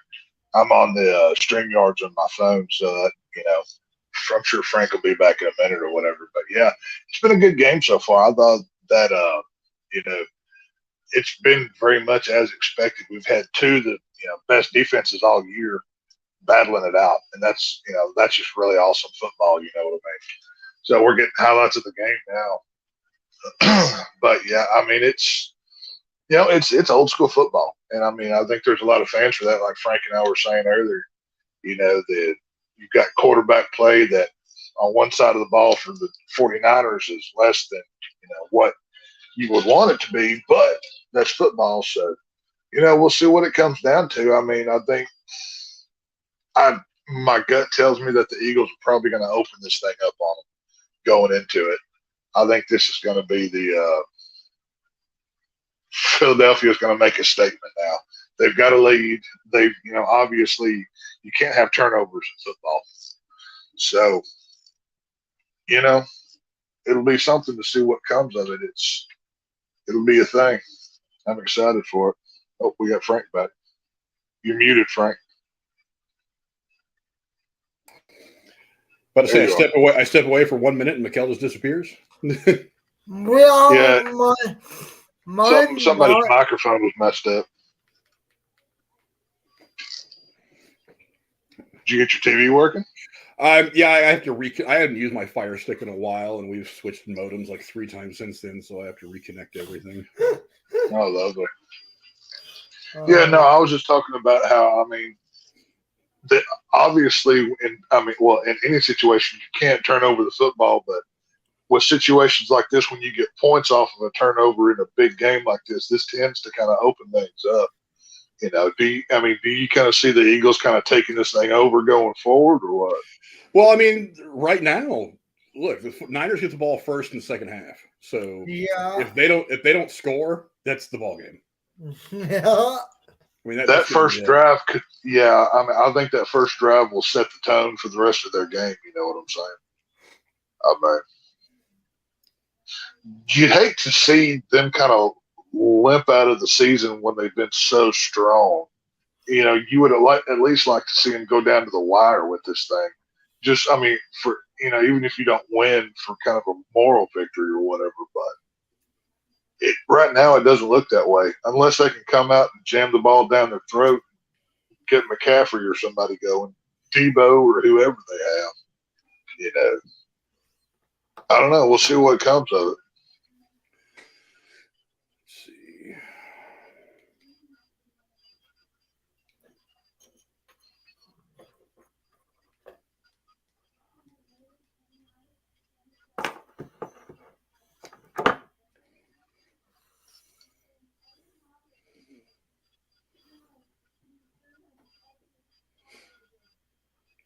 I wonder how much Chevrolet pays in advertising, because they're literally on every commercial break. Yeah, they are. Frank. What's up? Do we know how Pat is my only he can be good today from the game. He's playing. He's But playing. That's all I know. Yeah, how good he he is. I mean, you won't know how good he is until he gets hit the first time. I mean, that's when you'll find out how good he is. I mean, I know it takes more than a week to heal an ankle sprain, but I'm sure they'll have him shot up full of dope and everything else. So, we'll see. Yeah. I think he's gonna be afraid to take a hit today, though, and I think that's gonna be more detrimental to his game. Me too. So. Yeah.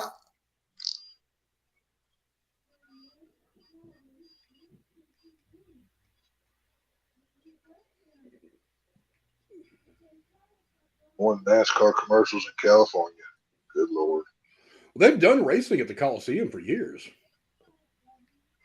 Well, where's that other track? Is it Fontana, California, where they have a racetrack? Yeah, they've been doing racing in Fontana for years and years. They've got it over there, but it was never like they're pushing it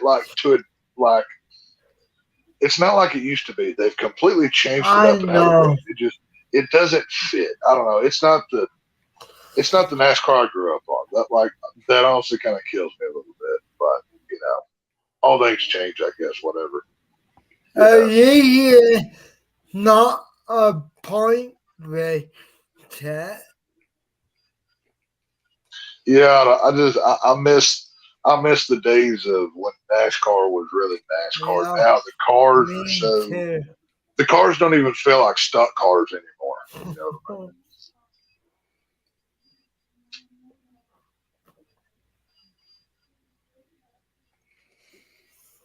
Let's see I here. just downloaded the Fox Sports app. Hopefully it'll play on that because I don't have YouTube TV or anything like that because I don't fucking pay for that extra shit. I don't want to. I had YouTube TV for a little while, but I didn't use it enough to even justify the however much it was a month. It got expensive. Isn't it like $50 now or something? Yeah. My brother-in-law has it, and when they were staying with us for a while, when they were making their transition from Texas back up here when they moved back, I was kind of looking at it, and I was like, well, it's nice to have stuff like for today, but there's really nothing that I watch that I either can't watch when like an entire season drops later on one of the streaming services or that I don't go see in theaters. I mean, I don't watch a whole lot of TV anymore that I can't just wait until it drops. Like The Blacklist. I love The Blacklist, but I just wait for the last season to drop on Netflix before I bother trying to watch it because it's like I don't always have time to sit and watch a show. I don't want to. I don't live the kind of life I lived when I was a teenager when I could be home at 9 o'clock on a Friday night to watch whatever the hell show I wanted to watch. Right. And it looks like Party's put the jacket back on. Looks like. So right now it's the first play for the Niners from the 25. That's why I've got. Hopefully I'm watching it live with everybody else now. Yeah, I'm sitting at 14-35 in the third quarter. Second 13 for the 49ers. I'm just kidding off right now. So you're just slightly behind then. Yeah, Brock Purdy's still on the sideline. Yeah. It's going to be 3rd and 13 for the 49ers here.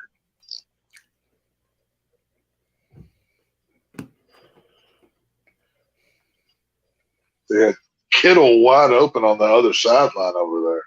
Yeah. He wanted it too, buddy. He's over there seething. He could have took that thing for a big chunk of yardage if they would have got to it. I'll go to the chat since I was gone for a minute. Insane Foot Rub. What's up, brother? Woo! Says the Texans officially a 49er. Well, maybe for today.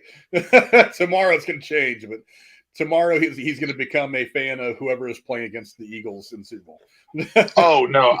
Oh, that's what I was saying when you were gone. I said I don't think anybody's beating Cincinnati, no matter who it is. I think it's their year to take it on. Yeah, I do too. No, I'm not. I'm neither 49er or Eagle. I can't be either of those things as a Cowboy fan. I'm pretty sure I would have to. I would have to commit suicide if I did that. Yeah, me and your bobcat. I'm pretty sure I would have to take out my samurai sword painted silver and blue and fall on it in shame because I, betrayed my tribe. So Dee thinks I went to scream into a pillow. The thought had crossed my mind. I was thinking about it. he went to go scream into a pillow and pound back 4 or 5 shots. Yeah, I'm like, ugh. But like the Niners are a second half team. The problem is they weren't a second half team very well last week against Dallas, and this week they're gonna have to be a second half team just to stay alive. They were a second half team with Brock Purdy at quarterback too, not this league. Yeah. Very true. So, very true. Yeah. This guy's stinking up the place. Whoever he is, he's Dee says I hate the Eagles, but they're winning the Super Bowl with that run game and defense. The run game hasn't really been much this game. They've gotten the 2 rushing touchdowns, but they're relatively short, and I don't think they're rushing. They don't even have 100 yards rushing as a team yet.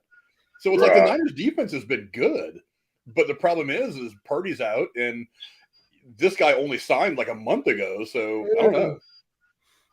Like I said, maybe this guy figures it out in the second half. I don't know. How many extra quarterbacks do the 49ers have just in case this guy goes down? Because this year y'all lost every quarterback you had. Hopefully you've got 2 or 3 more just in case. The janitor for the Eagles will probably have a special jersey with like random names on it. They can just Velcro on real quick. But that's funny. Hey, all else fails, get old Kettle out there and have him swap jerseys and be like, "Oh, I'm the quarterback now." Do something. And Johnson just got put on his butt too. Boy, he's slow getting up on that one. Dadgum. Oh my God, that was let's see. That was almost he almost got some face mask on that one. Eagles did. And says Tex. I remember when NASCAR was good. I mean, NASCAR evolves. Exactly. Every sport evolves. It's like yes. I love the kind of baseball that I watched in the 80s when I was a teenager. I love that baseball. Me too. Yeah. NASCAR sucks these days, man. Yeah, everything evolves. I mean, think of it this way. The people that are watching NASCAR right now, the majority of them, don't remember what it was like to watch NASCAR in the 70s, 80s, and 90s. They just weren't around for that stuff. So this is the sport that they know. So for them, this is the norm. And as it changes, they either think it's going to get better or worse. But, I mean, it's evolving from a different point for them than it does for us because we've been around for a while. Well, I mean, obviously, February 2001, the day that Dale Earnhardt died, got rid of his soul. Yeah. That changed the sport tremendously. I mean, it was a complete different beast prior to that day, and I'll never forget it as long as I was. Looks like Purdy's going back out.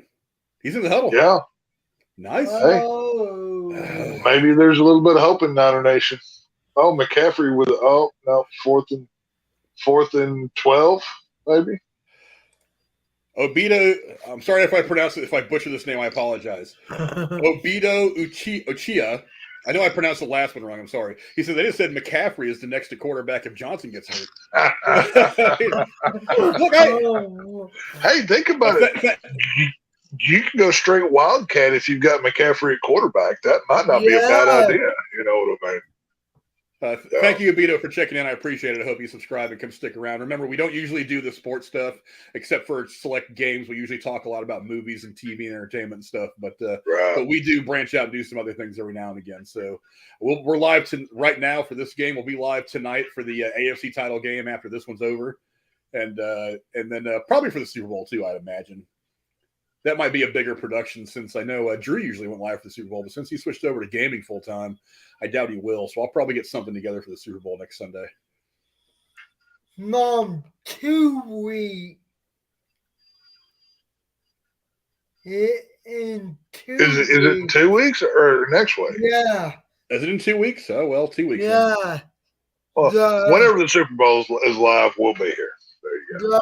The football that we Yeah, who gives a crap about the stupid flag football Pro Bowl? Who gives a That's nonsense. You know what? Honestly, I say do away with the Pro Bowl and go back to the quarterback challenge. You remember that shit from back in the day? Oh, that was great, dude. I used to love love that. watching the quarterback That was challenge. incredible. It was fun. They made a video game about that. Did you ever play that? Uh-huh. Oh, yeah. It was either on NES or Super Nintendo. They had a quarterback challenge video game. Well, it was awesome. They even, Oh yeah. I forget which Madden it was. It was a game on one of the Maddens. It was on PlayStation. It was during PlayStation 2 era because I had it. Yeah. You could do the whole quarterback skill competition where you threw at the tire that was on the back of the golf cart and they had all the stuff. That was fun to watch. That was always cool. But this whole flag football program they're doing, that's dumb. I mean, and honestly, why are the Mannings even involved? Do we need to see shovel face of Eli Manning fake coaching flag football? No, thank you. I'm good. So I don't think anybody. I haven't talked to anybody who even cares about it. To be honest with you, I don't know anybody that does. As much as I hate what they've kind of done with really all of the All-Star games at this point for every sport, they've made them all kind of a joke. I mean, hockey's the only one that's managed to kind of maintain something that's like logical. But I honestly, I think that's what MLB needs to do. Yeah, they need to fix the All-Star game to the point that it's relevant again, and just giving the winning league the home field advantage. Yeah, That's not good enough.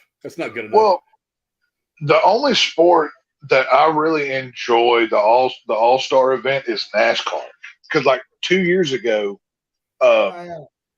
NASCAR's All-Star race was here in Texas. I went to it. Basically, what it is, it's if you've won a race within the previous season, you qualify for the All-Star race, and they put $1 million on the line. And it's a smaller race. It's like half the distance, and it's winner take all. You either win nothing, or you win the million, or you go home empty-handed. And it's more of a Saturday night style at a dirt track, segmented race, and they just got $1 million on the line. That's fun the way NASCAR does their All-Star event. But everything else kind of sucks, you know what I mean? Let's see, we got the Eagles are on their 20 with 11-11 on the clock, up 21-7. Second and 7 here. What are they going to do here? Jalen Hurts is coming out of the shotgun. I'm actually a lot closer to live now. Deity says the 49ers O-line hates their quarterbacks. Well, they must. What happened to quarterbacks? Like, I'm guessing all of the 49er quarterbacks didn't give, because, quarterbacks always give gift to the offensive line, right? They must have not done that. So, like, you didn't give us anything, so you're not playing today, buddy. We're going to make sure you eat the dirt. Deity also says they gave Purdy some steroids and morphine. It's not steroids wouldn't do any good right now, and morphine wouldn't do any good either. If they gave him anything, it's probably cortisone, because morphine would probably make him real fucking low. Yeah, I'm sure he shot up all kinds of ways. Oh, Hurts going deep and are incomplete. 4th and 7. Eagles are punting away.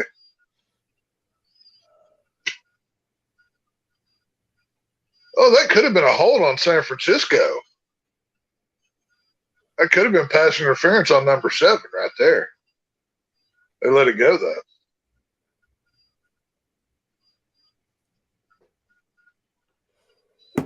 That's contact. They're both just pushing around. That happens on every play.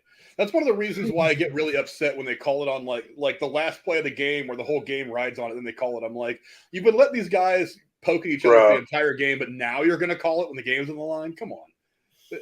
Oh, we're getting Brock Purdy back out on the field. Well, yeah, they sent Johnson back to the locker room. They don't have a choice. So it's Christian McCaffrey or fucking what's his name?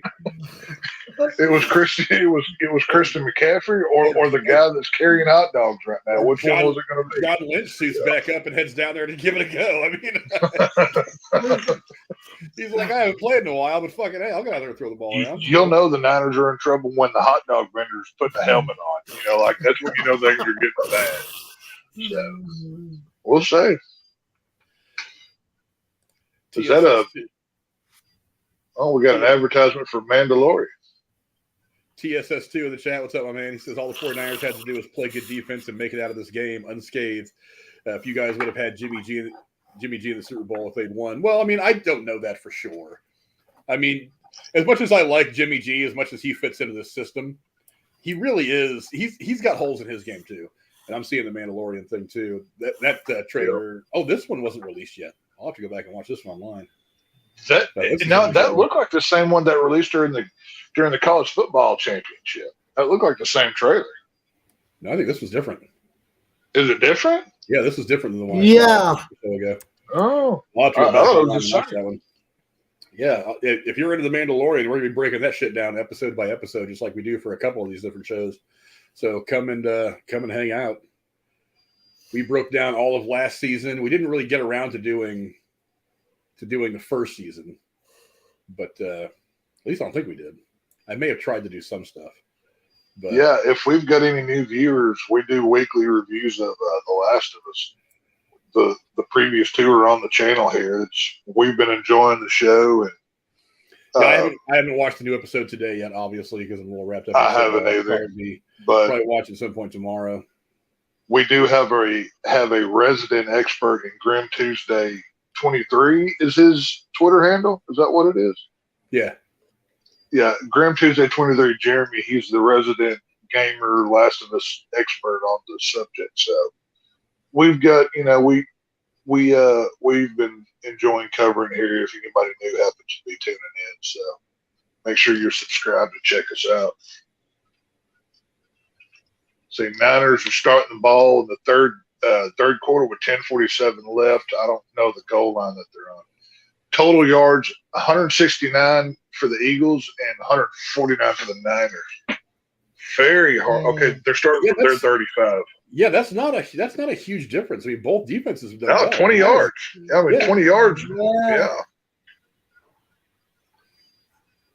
Like I said, I need the Niners to be a second half team like right now. Like right now. Right.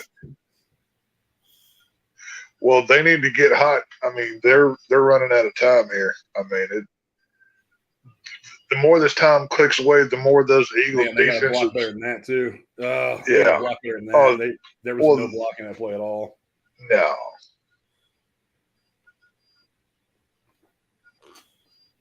Shoot, can they come out of this? Well, now my question is Purdy going to be in his own head? Because I don't care how good of a quarterback you are. If you get in your own head, then you got problems. Hand off to McCaffrey. He just needs to come out, make the plays that you've been making the last 11 games, move the ball downfield, put points on the board, let the defense do what the defense does.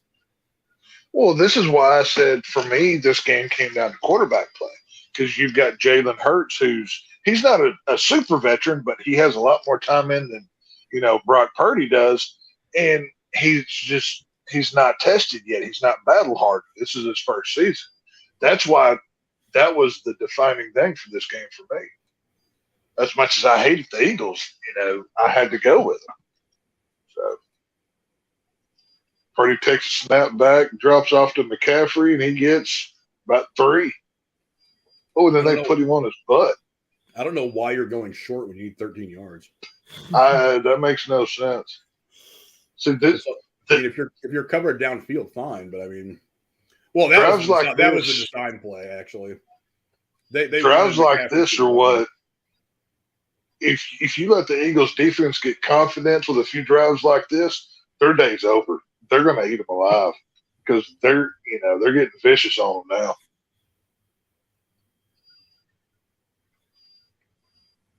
They're going to punt from their 45. It looks like. Good punt.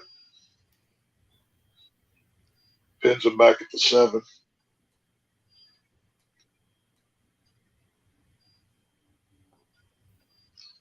Well, now here's the thing. I mean, if you're the Eagles here, how conservative do you get now? I mean, it's kind of early in the game to be just running it to try to kill clock. So, I mean, do you go out there and play the ball you've been playing, or what do you do? If you're running it with success, you keep doing it because you're also eating up yardage and time and possibly scoring. So, I mean, if you're going to be at all successful at it, you go ahead and just. But I mean, it's not like they've got a ton of rushing yards. They've gotten 2 rushing touchdowns on short yardage. So the only way they've been moving the ball is through the air with Jalen Hurts' hands. You know what I mean? It's not like they're getting huge chunks of yardage, on the ground. That Niner defense is, I mean, they're fighting until the end here. They're not making it easy.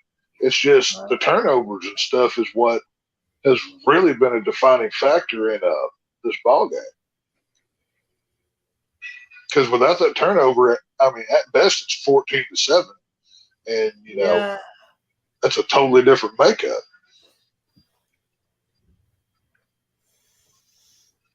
And popping right now.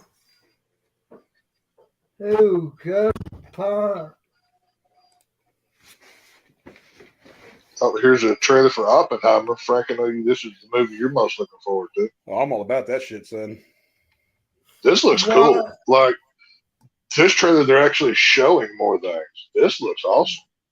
What is that thing? It's a movie. Oh. Sorry, Dad. Mikkel, get your shit together. Come on, Mikkel. Oh, I'm not a movie guy. I'm playing with you. No, that trailer, I'm gonna have to go back and rewatch that thing because there's some nuclear looking stuff in that trailer. That looks pretty legit. Yeah, I had to mute for a second so that I could actually turn it up and watch that trailer. I was like, honestly. Yeah, that looks I'm gonna YouTube that one later. That one looks cool. It comes out in July. Yeah, July 18th or something like that. Yeah, I think it's July the 21st. It said. I may be more interested in that than I thought I was going to be. That looks pretty cool. I mean, like I said, his story alone is pretty wild. So, yeah. Eagles start the drive off with a handoff that gets about a yard. Second half defense for the 49ers is ranked first in opposing points, rush yardage, and takeaways. They've got 18 takeaways in the second half this year. That's crazy. We need some right now. That ain't no joke. We need one like right now. Y'all need a pick six right now is what you need. If they can get a pick six here, that might swing enough momentum their way. And, yeah, but a pick six is asking a lot. Hey, this is a championship game. You got to go for it all. Oh, they got hurt scrambling. Almost picks up the first down.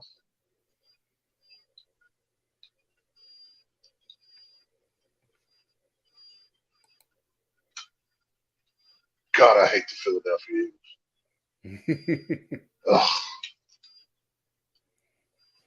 Eagles. I was talking to Drew Friday whenever he was doing his video game live stream or whatever, and I was asking him if he was going to come on here today, and he was saying he had plans or whatever, but he was kind of saying, that this is one of those football seasons where he just kind of wants everybody to lose, and I can't help but agree with him at this point. So I think he ultimately said, like, well, I guess I'll pull for Kansas City so at least everybody will be nice around here or something. It was something along those lines. So we'll see what happens for old Gatekeeper. But, yeah. First down, Eagles. Boo. First down from the 24. Or they're starting at the 24th line of scrimmage here. Handoff. And they get about 5. What's up, Poor Beast? Says, hey, guys, Mike Hunt checking in. What's up, Mike? How you doing, brother? What's up? Poor Beast. I like it. You're in good company, my friend. Also, don't forget, if you guys want to support the channel a little bit, there is a link to donate in the description below. Please. Yeah, drop a few bucks on us, help support the channel. We'll read it out online. That'd be great. There's two Drop different ways. Comments, questions. Two different ways you can do it. One through Streamlabs, one through Stream Elements. Whichever one you want to use is fine by me. I've got both of them open, so if something pops up, I'll be able to see them. Oh yeah.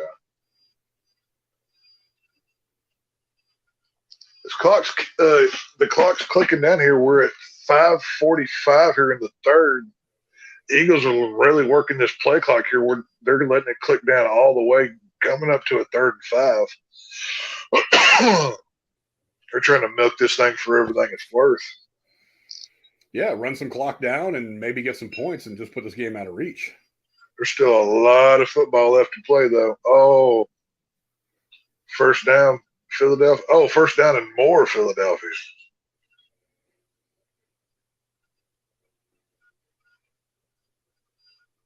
And those heathens in the crowd wearing Eagles jerseys can smell a victory, and they're just going to burn their city down. You can see them out there. I think they'll wait for the Super Bowl. They can't wait. Did you see where on Twitter, the city of Philadelphia had to grease the light poles and stuff to keep people from climbing on them? That's not unheard of. I've heard of cities doing that before. Literally, they had to go out. What, did they go out there with some KY and lube everything up so people can't climb them or something? Yeah, I've heard about cities doing. I've heard about a lot of cities doing that the last 5 or 10 years. That was. I couldn't imagine living in a place like that. Bunch of heathens. Well, look, every city does it. I mean, look, as much as I love San Francisco, the city of San Francisco, and all the peacenik tree huggers there, when the Giants won a World Series for the first time, they went out and started a bunch of shit, set a few fires, and acted up. And I was like, come on. The one city that I would expect not to do that was San Francisco, and they did it anyway. Even when TCU won when TCU got into the national title game, they were out celebrating in the streets, and the worst thing that you had there was people were firing a few guns off in the air. They didn't burn down Fort Worth, Texas, you know what I mean? My goodness. That's crazy. Then again, Eagles fans did throw snowballs with rocks inside of it at Santa Claus back in the 90s, so I'll never forget watching that nonsense. So. Bunch of mongoloid nutcases. Oh, great block. Oh, number 7 for who's number 7 on the 49ers? He just blocked a heck of a bomb coming from Jalen Hurts. That would have been almost a touchdown. He just reaches back right at the perfect time. Wow. Oh, Ward, yeah. Ward, okay. That's the one they got from Kansas City. Kansas City paid all that money to Mahomes, so they had to let Ward go. They wanted to keep him, but financially it wouldn't work, so they ended up trading him to the Niners for like a 4th-round pick. Oh, like that. Punt, but the kicker goes down. We got a flag, and we're going to get a roughing the kicker here, y'all. Go figure. I mean, they wiped him out, too. Of course, he milks it like the little sissy soccer player that he is. I wish they'd take kicking out of football. I hate it. I don't think it has a place in the game.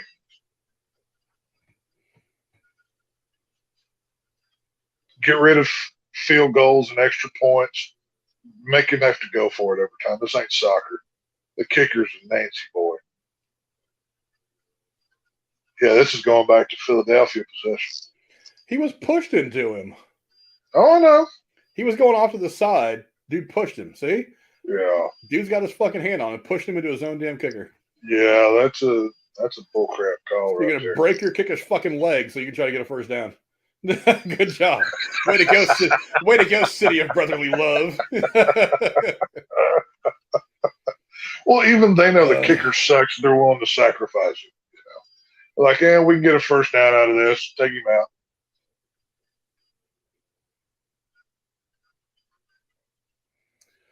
That is kind of a shitty call.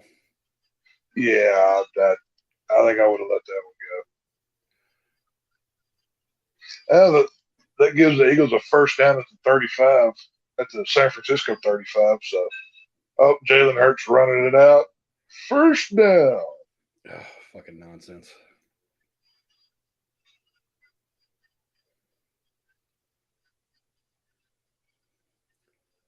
Need pressure. Niners got to put pressure on Hurts. Well, yeah, I mean, if you control him, you control the whole team right now. Well, they're giving 19, like they 19 first downs for the Eagles and 9 for the 49ers. They got double the first downs already. Dang. That's the difference in that quarterback play right there.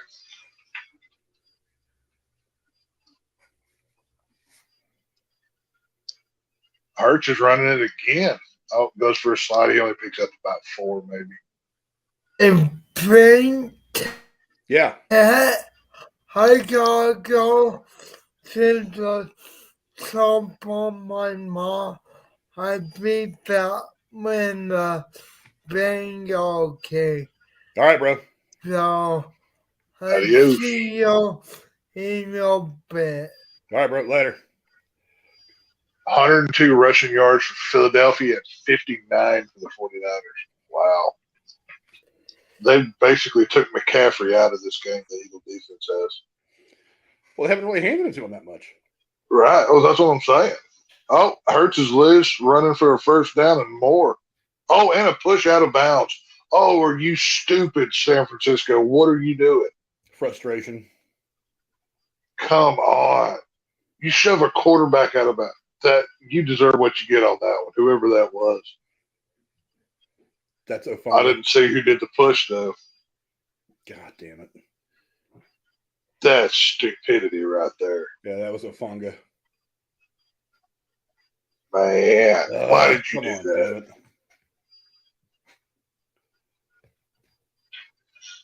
Let's see. Was it? No, it was Ward. Ward pushed him. Oh, no. Oh, okay. No, yeah, you're right. It was the 20-something after the push. Okay, yeah. No, Ward is the one that pushed him out, but he was still. Yeah, Ward pushed him out, and then the dude with all the hair shoved him out of bounds. Yeah, and then Ufanga, number 29, came in at the end. First and goal on the 4-yard line.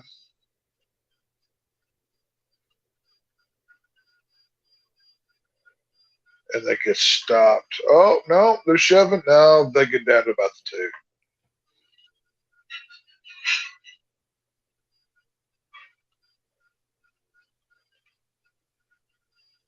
About the 1.5-yard line with a second goal with 1:41 left on the clock. He ran to Bosa, and Bosa was like, nope. Get back. Get back down. Oh, they're going QB sneak here. Oh, stuffed. Got nothing. We need one of those strips fucking touchdowns the Bengals got last week. Right. We need one of those right now. I love a good goal line stand. It's just who can get to the ground quicker and hold that line. It's just, it's so simple, but it's so fun to watch. I've always enjoyed a good goal line brawl. They're going back to it. Oh, did they give it to him? Hope not. Well, let's see. Yep, Jalen Hurts touchdown. Damn it. This game's over. That's the nail in the coffin. Yep. It's about to be 28-7. Not only has the fat lady sung, but she picked up her tips and left the venue. Oh, the gap in the left side of that line. Nobody. There wasn't a 49er in there to stop them. And the linebacker comes in too late to pick up the block. Man. Well, looks like those filthy Eagle fans are going to have a victory here. So I hope they choke on it. There's Bradley Cooper in the stands. What was that movie he did where he played an Eagle fan? You remember that? It was with Jennifer Lawrence. it was a movie he did with Jennifer Lawrence where he played like a crazy guy or something. I can't remember what it was called. Silver Linings Playbook is the one I can think of that they did. That's what it is. Silver Lining Playbook. Yeah, I remember seeing that on TV. I went to visit somebody in the hospital, and it was playing on FX up there on the TV. I remember because the dad bets on the Cowboy game at the end of the movie or something, and they dance or some nonsense or whatever. Not a bad movie, but it's got the Eagles in it, so it sucks. So I don't know. I mean, it's what it is. But hey, hopefully Cincinnati puts a beat down on the Eagles in the Super Bowl, and then I can feel a little bit justified.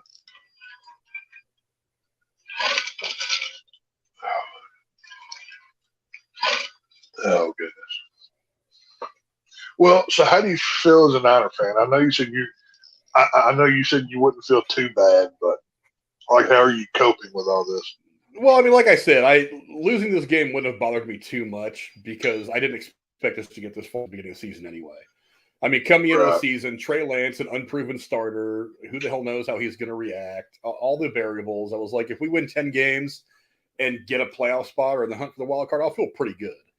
And then when it got to the point where it's like you're putting Brock Purdy in because everybody else has been broken in half, I'm like, we'll be lucky to win another game the rest of the year. And then we rattled off like 11 straight wins. So I'm like, this is a good season for me. I can't get too mad. I'm mad that we're getting destroyed, that we're just not competitive in this game at all. That like from the second quarter on, it just wasn't even really a thing. But I mean, whatever. Like I said, I can't get too mad. The thing is, as a Bay Area fan, I grew up watching the 80s and early 90s Niners do their thing. So I watched them win plenty of Super Bowls. I grew up, the Warriors were like, the Giants were always pretty good. They finally started winning World Series in the 2010s. So it's like, that's fine. And even like the Raiders had their successes in the 70s. So as a Bay Area fan, I was always content with the teams that were always good. But the one thing that I wanted to see in my lifetime was my Giants win a World Series. I've gotten 3 of those now. And I wanted to see the Warriors actually do well. At the cost of my Texas Rangers, you're welcome, by the way. Yeah, because I was a Warriors fan for a long time too, and that was the one team that I was just like, they're never going to win. That's the one hometown team I have that's never going to win. And they finally started to get good, and I was like, okay, so as a Bay Area fan, I'm feeling pretty good. I just don't like to get blown out. Getting blown out doesn't feel good. The Niners haven't been in this game for the last 2 quarters, so it's very disheartening to get blown, especially on the we got a flag, probably illegal block in the back, I would guess here. It's what it normally is. Let's see. Brock Purdy's coming back out. Oh, Johnson, the hot dog vendor, he's going back to slinging dogs, I guess. Yep. Holding. Okay. Holding Niners. They're going to back them up. Well, if you live in the city of Philadelphia or the corresponding area, be mindful of the streets and roaming hordes of marauders that are trying to set your car on fire because the Eagles are going to win the NFC Championship this year. So, you might want to post up outside with the shotgun now just in case. So. I think they'll save that for the Super Bowl. McCaffrey breaks off almost a first down. You see, it would look silly if you win the NFC title game, you go and act like an asshole and burn down half of downtown, and then you go get blown out in the Super Bowl by Cincinnati. Then you're really going to feel stupid. Yeah, but these Mongoloids can't help themselves. But you see, I talk all the time about tempting fate. You don't tempt fate. And I made this mistake, and I cost my Giants a World Series doing it. In 2002, the Giants won the National League Championship Series. And the first thing I did was I went online and I bought one of the locker room hats and a shirt and some other stuff. And right as I bought it all, I was thinking to myself, I was like, maybe I should have waited for the World Series.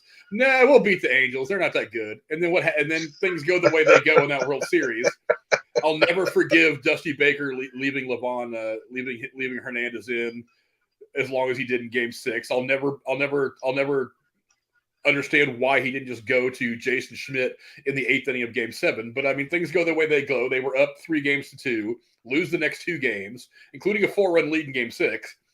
And I was thinking to myself, maybe I tempted fate. Maybe I should have just waited. So now I have a rule. I always wait to buy any championship merch until after the season's over. Because I have a friend of mine who's a Bengals fan. And when the Bengals clinched the division, he was like, I just went online and bought my, fucking AFC North championship hat and shirt. And I'm like, why? Who gives a shit that you won the division? Lots of teams win the division every year and then they get stomped in the playoffs. Who gives a shit about the division? Wait till the Super Bowl. Don't tempt fate, because you're going to go spend $300 on NFL.com on like 2 t-shirts and a hat, and then you're going to get stomped in the first round, and then you're going to feel stupid. Wait till the Super Bowl's over. Well, I know this. Let's see, was it last year when the Cowboys won the East? I think it was. Yeah, I think it was, because I didn't get the NFC East, winter gear when it came out. I waited till like a month after the season, and I saw it on clearance at the Cowboy store for like a third of the price. And I picked it all up. Just why not? But I don't even think I actually wore the T-shirt. But yeah, I don't know. I gotta be honest. If the Cowboys had won the East and won the NFC, I'd be on NFL Shop buying it probably first day too. So, I can't talk too much crap. You know what I mean? Let's see.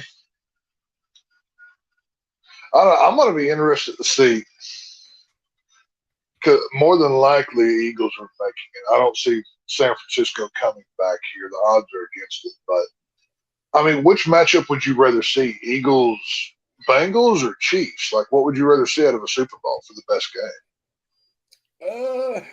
I don't know. I feel like Eagles-Bengals probably sounds funner. Right. See, the problem is nobody wants the good matchup. They want the matchup they think is fire. I want to see, Hurts against Mahomes. Like, I don't. I like the fact that Cincinnati's become relevant. After 20 years of not being relevant at all, I like the fact that Cincinnati is relevant again. I think it's a funner league when you have mid-market teams like Cincinnati doing well. I think it's funner that way. Yeah, I mean, are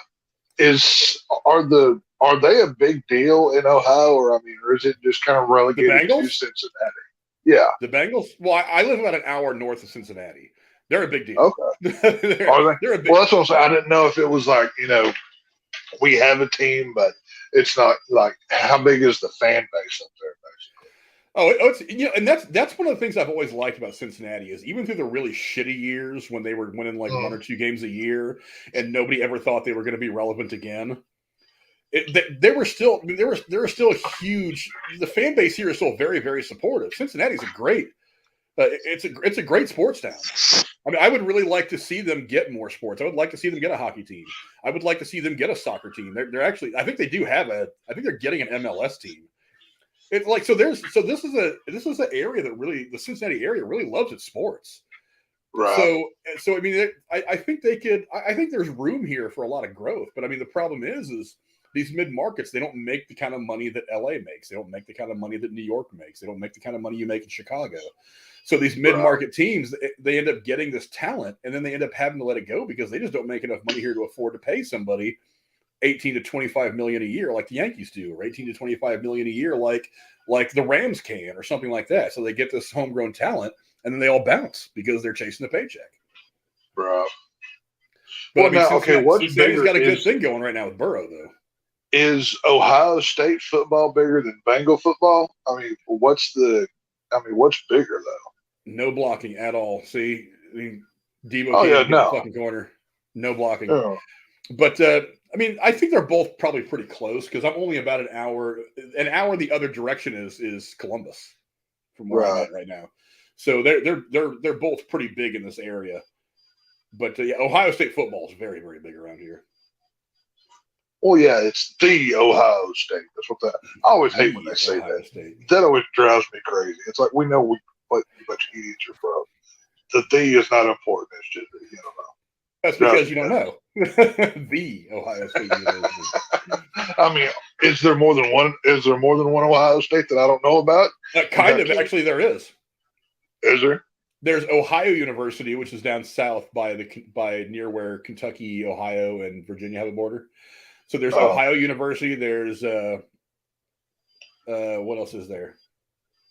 There's that. Believe it or not, there's like 20 universities or colleges of some kind within like an hour and a half of where I'm at right now. You've got You've got Wright State, which is literally right down the street from my house. You've got UD, which is over there in Dayton, which is actually a pretty big basketball school. That's actually where the Grudens went through UD. They played and coached at UD to start their careers. My buddy Brandon actually just got drafted to play by the Houston Roughnecks. He played. Yeah, that's what you were saying the other day. Yeah, he played at UD. So, That's cool. so they've got a decent football program. They're much more well known for their basketball, but yeah.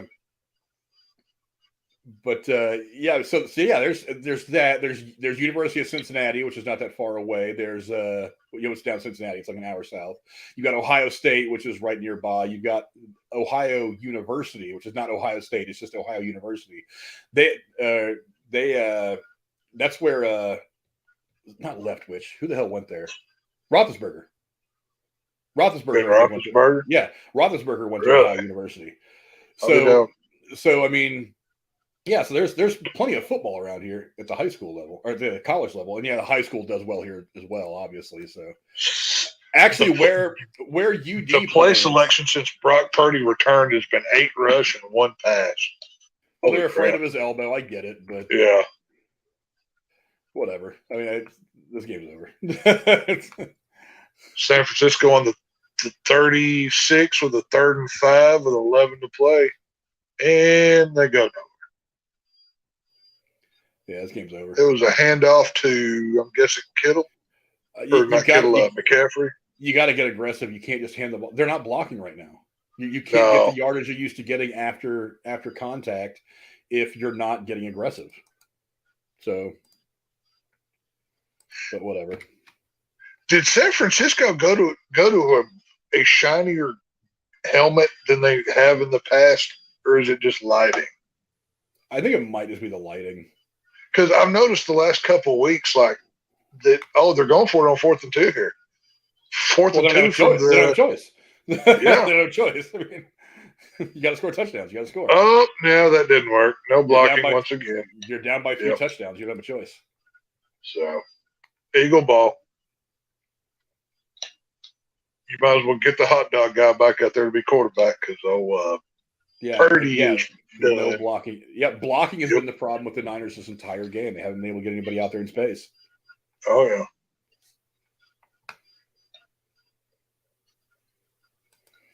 Oh well. Yeah. I mean, well, the good news is I'll be able to start the AFC stream right about on time. So. Right. Yeah. No.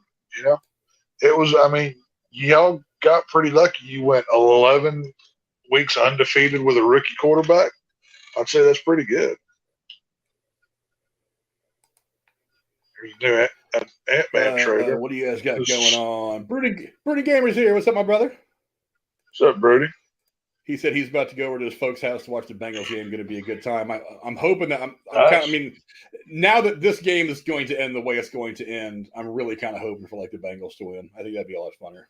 But then I think it'd be good for the league too. I think the league needs to try to promote parity, and it sucks. Look, you can't deny that one of the reasons that NFL ratings started to drop steadily is because everybody got tired of seeing the Patriots win year after year. It's like they were like, okay, great, Patriots, and then advertising revenue starts dropping for the NFL for the Super Bowl. I mean, people were turning the shit off for lots of reasons. So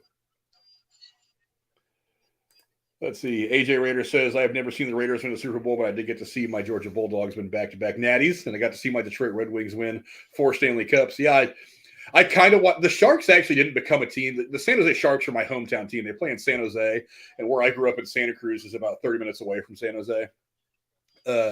Actually, if you fly into San Jose International Airport, which I do when I go home to visit my family, you actually – I'm not – thank you, Siri. I don't need you to tell me where San Jose is. But when you fly to San Jose International Airport, you actually fly over the on one side, as you come in from the west, I think, if you got over the ocean to come back in and land, on the right side is the stadium where the San Jose Earthquake play, the MLS team they have there. And on the left side is where the Sharks play. So I haven't had a chance to go see the Sharks play because they didn't get a team in San Jose until after I moved here. I'm just not there to watch. I've been wanting to get tickets to go up to Columbus because they have the Blue Jackets up in Columbus. They're only like an hour away. I've been thinking about trying to go up there to watch some Sharks games, but I just haven't had a chance to get around to it. But But yeah, I mean, yeah, Ohio State would have stomped Georgia in the fucking conference in the finals this year. Admit it, it's true. I think they would have anyway, but that's not how it went. Ohio State lost. I can't really be mad about that game either. I mean, after the Michigan game, I was like, fuck. I mean, does any game at this point matter? It's like, who really cares? Broody Gamer also says, my cousin made it to the practice squad. We brought a bunch of Raider stuff, and well, now he's not up for any team. Yeah, that's pretty cool. Hey, practice squad, just getting a shot at the practice squad is pretty cool. So I can't knock it. We got an Eagle lineman down on the field holding the arm. Number 69.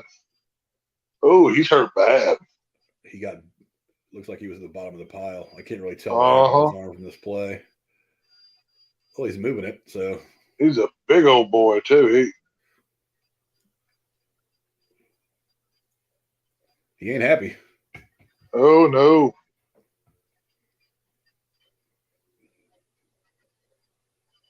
Let's see. They got it in the small.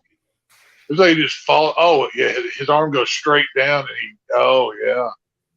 Oh, he's on the bottom of the pile, and he's straight on the ground. Ooh, that elbow went in. That's not good. Hyperextended? Yeah, that's terrible. It's not supposed to bend that way. Ooh, ouch. Yeah. I've hyperextended. Ooh. Well, that's not really. That's not really hyperextended, but it's enough to hurt like hell. I've hyperextended my knee before, and not very bad. I've hyperextended it a couple of times playing sports, and it is not the most comfortable feeling in the world. I mean, it hurts I mean, from my toes to my hip, it hurt, and that wasn't even a bad one. It just lasted for the day. Jeez. Yeah, that was terrible. I don't know if you remember. You remember the guy that played? Maybe AJ will remember this. There was a guy that played for the Raiders, a running back years ago named Napoleon McCaffrey. Do you remember the play where he got hurt? This was many, many years ago. This was probably late 90s, maybe mid-90s. The name sounds familiar, but I can't place it. He was a running back for the Raiders. It was a game between the Raiders and the Niners one year. And, excuse me, he had taken the ball on a handoff to the left side of the line. And he planted his foot for whatever reason, and the pile kind of fell back on him and it hyperextended his leg and bent his leg the wrong way. And it wasn't like it put pressure on him. You could see his leg bend the wrong way. He actually ended up costing him his career. As I recall, it ended up because you have like arteries and everything that run down through your knee that take blood to the veins that go to your toes. So it ended up tearing not only ligaments and stuff, but it ended up tearing it ended up damaging the artery and everything. So he could have bled. He could have had severe internal bleeding. It bent everything up so bad that it tore a bunch of really important stuff. It goes down through his knee, and it ended up costing him his career. Now, I think he was technically a naval reservist. So instead of going back to football, he actually ended up going back in the Navy after he healed up. So the hyperextending your knee is a big time bad thing. I've noticed that Brian Sutter on YouTube's got a video up about whatever potential injury that Brock Purdy could have sustained. I'll watch that between streams. I'm not going to try watching it now, but yeah, I mean, I don't know. Do you think the Niners can keep this team together for next year, regardless of quarterback? That's the big question. Regardless of quarterback, do you see anybody on the Niners leaving right now? I personally don't, because a lot of these guys are under contract for at least another year, and you've got McCaffrey. I think you've got another contract for another year. So the only person I see leaving right now is Garoppolo. But I mean, do they maintain these guys? Yeah, I think obviously there's going to be a quarterback controversy here, whether Garoppolo goes. Whether it's, does Trey Lance get it back? Does Brock Purdy get to start again? That's like I said earlier in the game. I think there's going to be a struggle for, controversy and strife around that. Now, as far as keeping the team together goes, obviously, anytime you get a successful team, coordinators start looking for jobs. I haven't heard, but have any of the coordinators been interviewed for head coaching positions? Oh, Trey Greenlaw, you gotta be careful about that shit, bro. They did flag him. God damn, Greenlaw, come on, you can't do that. What is he doing? He was trying to punch the ball out, but it's like he's hitting the player though. It's one thing to swipe the ball. You can't throw haymakers like that though. He's hitting harder than they do in the UFC. I know. Come on, man. You can't do that. That's just frustration. Even the coach says, "Oh, come on!" You can see him now. That's funny. I mean, to reach in there and strip it is one thing, but to throw fucking haymakers like that, you can't do shit like that. But no, like I was saying, have any of the coordinators been interviewed for head coaching jobs from the 49ers? Their defensive coordinator is on a lot of people's lists. So he's like the Cowboys is too. See, I mean, as far as keeping the team together goes, I mean, it seems like they've got screen, D'Amico Ryans. It seems like they've got pretty much everybody that they need under contract. But I'd be more worried about my coaches and coordinators than I would anything, because that's like with the Cowboys right now. Our defensive coordinator, he's probably leaving it, and he's the only coach that I even want on my team. But the Niners are going to be good for a while in the NFC. I mean, objectively, you can't not say that they're not good. Well, I can because I have no idea what Trey Lance is going to be. It's like, look, last year he started 2 games. Yeah, he started one against Houston, which was arguably the worst team in the league last year, and didn't look good. He got some snaps here and there and didn't look great. But yeah, he had a whole offseason to work, and I'm sure he probably put in plenty of work. But coming into this year, we had no idea what he was going to be. He didn't look good against Chicago in the first game. He didn't particularly look good in the second game. I mean, he got hurt really early, but he wasn't looking great. We have no idea what we've got with Trey Lance right now. So it's all going to come down to him. But you do know.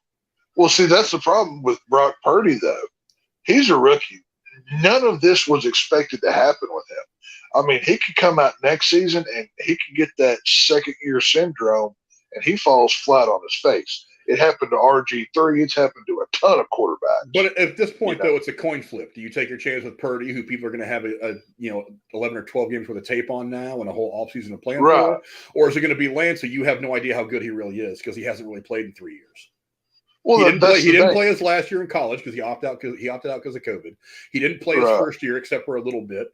The one game against Houston that he didn't look good, and the other random snaps he got 1.25 games in this year and got hurt. The last 3 years he's played almost no football. I don't know what I have with him yet.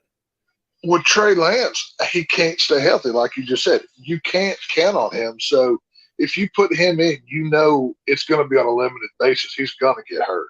So you better hang on to Brock Purdy or Jimmy G or somebody. Because at some point in time, they're coming in the football game for it. I've heard that there is internal discussions in the Niners about whether they should bring back Garoppolo or not. But they're kind of like, we don't really know what we've got. But we've got Purdy, who's going to be a lot cheaper. Do we try to trade? Because there's plenty of teams out there that would like to have a quarterback, either Garoppolo or Lance. So do you trade them for some draft capital or maybe a player that's going to do you more good? I mean, could it happen? I don't know. I don't know. Personally, I mean, I think what's going to end up happening is Garoppolo is going to leave. Lance is going to be the week 1 starter, and Purdy's going to be the backup. Now, where do you think he goes? Do you think he goes to the Raiders, the Jets, Houston, maybe? Like, where do you see Garoppolo going? Like I said, if I were Robert Saleh in New York, I'd want him in the Jets. I mean, is he going to be the guy who? Is he going to be the guy that turns your entire franchise around? Probably not, but he wasn't really going to be that with San Francisco either. He's familiar with them from the time that they spent together with the Niners. He knows that he doesn't have to put a lot of pressure on him. He just has to change it to where guys are running clean routes to where Garoppolo can deliver the ball and they can move the ball a lot better than they've been moving with Wilson, a lot better than they're moving it with 900-year-old Joe Flacco or with whatever other asshole they got a quarterback they played this year. So what you can do is Joe Flacco. So what you can do is you can get Garoppolo. This is now if I were the Jets, this is what I would do. I would get Garoppolo. I would probably draft a quarterback in the 3rd or 4th round, so that I could at least have a decent backup or a project, because I know I can keep Garoppolo around for a few years. And if that doesn't work out, then whatever. Look, I got the assholes coming at us on Twitch. There you go, assholes. Hi, I want to offer promotion of your channel. Fuck your mother. Turn off and on. Customize. Go to Dodge. Fuck you. Hey, I tell you what. I want everybody to remember that website. Go there and spam them. Give them a bunch of shit. Give them a bunch of hell. I get so many messages from these assholes on Facebook. Like, because I have a Facebook page. Link to that is in the description below. It actually does pretty well. I don't post much on it like I should. But I mean, I get probably 2 or 3 messages a week from people that are like, will message me and they're like, hey, I want to help promote your channel. I'm like, no, you don't. You want me to give you $50. It's like, how about I give you $25 and you go fuck yourself? I'll give you $50 if you promise never to message me again. And what's really funny, it's like these guys all know that they can't do anything for me. They just try to sucker me into giving them money. It's like, I want to promote you. I wonder how many people actually fall for that, though. Like, somebody does. Enough that these people keep fucking doing it. I've gotten the same message from the same person about 10 times. Like every couple of weeks, it'll be the same guy who sends me a message and says, "Oh, this fucking whatever. I want to do this for you. Blah blah blah." And I'll message him back and say, "I am not interested. Stop messaging me." And then a week later, I'll get the exact same message, copy and paste it from the same guy. They don't care. They're only paying attention to people. Are they coming from different accounts, or is it the same account? It's the same account. And I've told them. Can you not block them out? Oh, I do eventually, but it's like I should be able to say no. I'm not interested in having these people piss off. Now, eventually, after I get this third or fourth message, I'll go ahead and block whoever the fuck it is because I'm just tired of hearing it. But I mean, it's just so dumb. I don't. If I want your fucking 49ers with a good return. Oh, they get stopped at the 30. Well, we've got 5:07 left in the fourth quarter. It's 31-7. Why do you got Debo back there returning kicks anyway? I thought what's his name? I don't know. I thought they had what's his name? The third. Why am I drawing a blank on his name? But yeah, I mean, these people are all the time messaging me like, "I want to promote your channel." I'm like, "I don't fucking need you, bro. Just go away. I'm not going to spend $200." And I've noticed all of them are from like India. Oh, of course. Because there's no scammers that are based in India. Heavens no. It's not like they're sitting in a call center right now watching this, Yeah, there's no Saudi prince that's not there waiting to help me get $1,000 for putting $1 million in his account. Meh. Whatever. I'll give money to Saudi prince before I give it to one of those retards. Well, maybe you can help fund their purchase of the WWE or whatever's going on. Oh, they're going some trick plays here. Yeah, I hate those. It's just dumb. Yeah, it's not going to do you any good. Just go downfield. I like trick plays every once in a while. They're fun to have in the playbook. They actually got McCaffrey except for that one that the Cowboys tried at the end of the last game where they had freaking Zeke as the center, which I still don't understand that play, how that thing was ever going to do anything. But hey, okay. So are they actually have oh no, okay, they're putting Purdy back in. I was like, why the hell do they even have McCaffrey? Are they just giving up on the quarterbacks they got on the roster now? Right. Hey, why not? Just, like I said, go with a true Wildcat setup and have McCaffrey do it all himself. Well, if everybody else was dead, it would make sense. But I mean, you've got Purdy still. Apparently, he's not so broken that he can't play. I feel bad for anybody who was running a playoff. I mean, look at him. He can barely put anything on the ball, though. What the hell was that? You guys got to go downfield, man. This shit isn't doing any good. It's just like you said. Their offensive line's just giving up on them today. They couldn't stop anything. You got a 3rd and 9 with 4:20 to go. AJ Rader says, Frank, come to Detroit, watch Red Wings game. I wouldn't mind going to Detroit to try to check the area out. I mean, never been to Detroit. I'm only going to I will only agree to go to Detroit if I can wear a full flak jacket with Kevlar body armor everywhere. I just need then I'll go to Detroit. Then. I just want to have a chance. McCaffrey to the left side for a couple yards. We're getting a shoving match. The tempers are flaring now. Yeah. 49ers throwing Eagles to the ground now. Oh, here we go. This thing's kicking off now, buddy. Yeah, he did. He straight up horse collars him to the ground. Ooh, good penalty. Yeah. That's smart. That's smart. If you're going to give up on the fucking field. You know, give up on the plays. Don't give up on the fucking throwing penalties and shit. It's just dumb. Whatever. AJ Raider also says I might have started watching the Raiders in 1998. It might have been a little before that. Let me go look real quick. I'm kind of curious.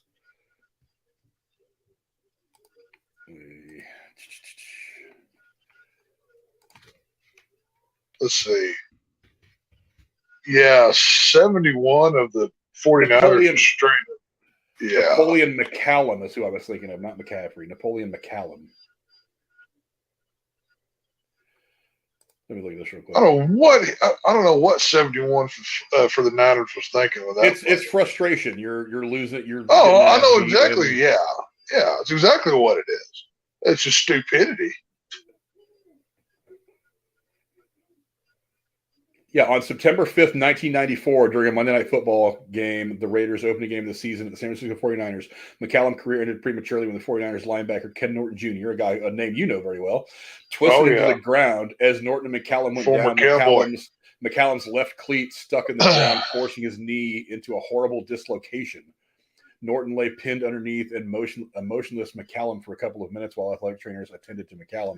McCallum suffered a complete hyperextension of his left knee, almost to a right angle, and you can actually go look at that play on YouTube. It's like the Theismann injury. You've seen the Theismann injury, right? Oh yeah, yeah. It looked like that because I remember watching this game when it happened. He suffered a ruptured artery in his left knee and tore 3 ligaments, tore the calf and hamstring from the bone, and suffered nerve damage in the knee. He initially thought he'd only face a lengthy rehab, and McCallum's surgeon told him that there was no chance of him ever being medically cleared to play again. The surgeon said that he normally didn't see leg injuries this severe except in car accidents. Had the subsequent surgeries not gone as planned, there was a chance his left leg would have been amputated. Wow. So that's how bad that shit got. But I want to say the first time I saw that, you remember those old VHS tapes that you could get of like worst injuries in football, or like those compilation tapes that they used to make back in the day? Yeah. I think that's where I saw that on initially. Like, I don't remember watching the game. I think it was on one of those tapes where I saw that. Almost sure. Can't remember now. I probably still got the tape somewhere in the building or something, I bet. Oh, yeah. 71 got ejected from the game for that stupidity of his. Well, if you really wanted to punish you should make him play out the rest of this farce. That should make him go be quarterback. That'd be funny. Yeah. Like, Purdy, you're out of here. That's the O-line. Give up on him. You're taking snaps now. But it did say after football, McCallum moved to Henderson, Nevada in 96, started a computer graphics business, and is also a golfer. He later sold his business and is currently director of community development for the Las Vegas Sands Corporation. Him and his wife have 4 daughters. He played a significant role in the Raiders relocating to Vegas by setting up a meeting in 2015 between Mark Davis and various officials in Las Vegas after approaching Davis about moving the team to Vegas before a Broncos-Raiders game in 2014. McCallum was first to suggest meeting with UNLV about the idea. Previously, Eagle ball. Vegas. Yeah, it's been the Eagles ball the whole game. Why? Just God, why? Why are you running backwards 35 fucking? Why, Niners? God damn it! You need to go 60 yards the other fucking direction. Why are you running back 10 or 15 yards? What is wrong with you? There's many things wrong with it today. What the fuck are you doing? Go downfield the right way. God damn it. Ugh. Yeah. Fucking I gotta feel. I don't mind losing the game, but looking so stupid. I mean, who called that last play for the Cowboys last week? That's who's been calling the entire second half of the fucking Niners. You mean Kellen Moore has already been hired by the 49ers to be your new offensive coordinator? He's been calling in plays from wherever the fuck he's at in Dallas right now. He's like, hey, it'd be really fun to do? Run backwards 25 fucking yards when you got 4th and 3. That'd be a great idea. Get within like 10 yards of the first down and slide. That's what worked for us last year. That's why we're so fucking famous now. Dumb. Right. God, if you're going to look bad, I can see Kellen Moore calling that play, to be honest with you. God, why? So stupid.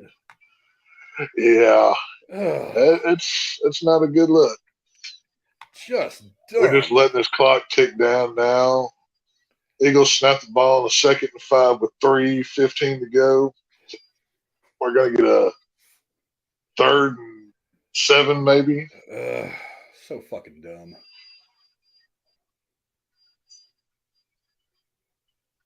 Just let this thing tick down. Both teams have all their timeouts, but is San Francisco gonna actually use them, or are they just gonna let the mercy kill happen? I think I just let it go. Yeah, finish bleeding out. That's all you can do. I don't know why you would call this. AJ says, yeah, he was before my time as a Raiders fan. You can, like I said, you can actually go back and watch that play. I'm pretty sure I've seen it on YouTube once or twice. It's like the Theismann injury. It's hard to watch. Yeah. The handoff, Eagles, not even close to a first down. They may have picked up 3 yards at the most. So we're going to have about a 4th and 3 here. But it's going to click down to the 2-minute warning. Well, everybody don't forget to support us financially so I can go buy some Bengals gear for the Super Bowl. He's going to have to get rid of that Niner flag back there and replace it with a tiger strap. No. I do need to start kind of like doing what I want to do with the space back here, though. I'm going to take the books off and just put them on a bookshelf. They don't need to be in the shot. I'm going to start here the next week or so to start rearranging this to where it fits in more with the movie stuff that we usually do. I've been putting it off. I was busy working, but now that I'm changing jobs, I'm going to. Are you going to put the clapboard back up or whatever like you had? I probably not the clapboard. I have the glow board. I don't have the power cord. Or the glow board, whatever you got. Yeah. I don't have the power cord for it. It's got to be somewhere. I know I put it in a box with a bunch of other stuff, but I cannot find it. So I have to dig. I still have some boxes to dig through, but I have to figure out exactly where, because it actually, there's a USB that comes off it that plugs into another thing that's got a little clicker on it that clicks whether it's like a solid color, whether it rotates or strobes or whatever. And that's what plugs into light. That's what plugs into the power to give it power. Okay. And I misplaced that for some reason. I don't know where it went, so I have to find that. They're playing the trailer for Cocaine Bear. Nice. Sweet. I can't wait to see this movie. This is going to be great.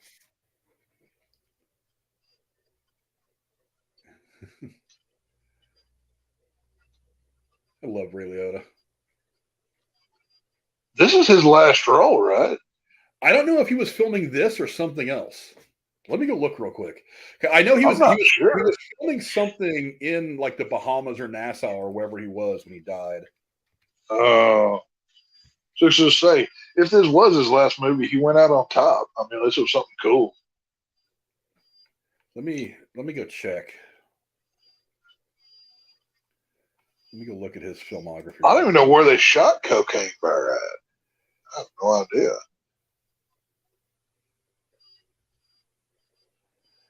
Okay, no, it was not the last thing he did. He's still got He's still got 4 projects that still need to come out. Really? Yeah. Holy crap! The last thing he finished filming was Dangerous Waters is what he was filming when he died. I remember the name now that I'm seeing it. But Cocaine Bear comes out. Cocaine Bear comes out this year. Fool's Paradise comes out at some point this year. Dangerous Waters, it says, well, this is Wikipedia, so take it for what it is. It says it's still filming. Right. They probably had to go on a little bit of a delay while they figured out how to deal with not having him around available anymore to film. So, but he's also got to be announced things that don't have an official release date. They're still considered filming. A movie called The Substance, Dangerous Waters, and Clash. Dangerous Waters is what he was filming when he died. The one role that I always wanted him to play was the Commissioner Gordon in a Batman movie. I thought he would have been really good at that. He would have been great. I mean, obviously, Gary Oldman, pretty much is synonymous with the role at this point. But I always thought Ray Liotta had that perfect look for Commissioner Gordon. So, missed opportunity. Yeah. But hey, we had a lot of great years out of this guy, though. That is true. I mean, just going over some of his movies. I mean, let's see. Field of Dreams, obviously. Goodfellas. Have you ever seen Article 99? No. That's a very, very good movie. It's him. What's it about? It's him and Kiefer Sutherland. They're both doctors at like a VA medical center. And they're both really frustrated with the fact that the system is not working very well. So they basically go against a bunch of everybody's rules to try to help these veterans that are looking for medical help. It's actually a really good movie. Oh, let's I'll see. look for that. Terminix was a good never heard of movie. Copland was good.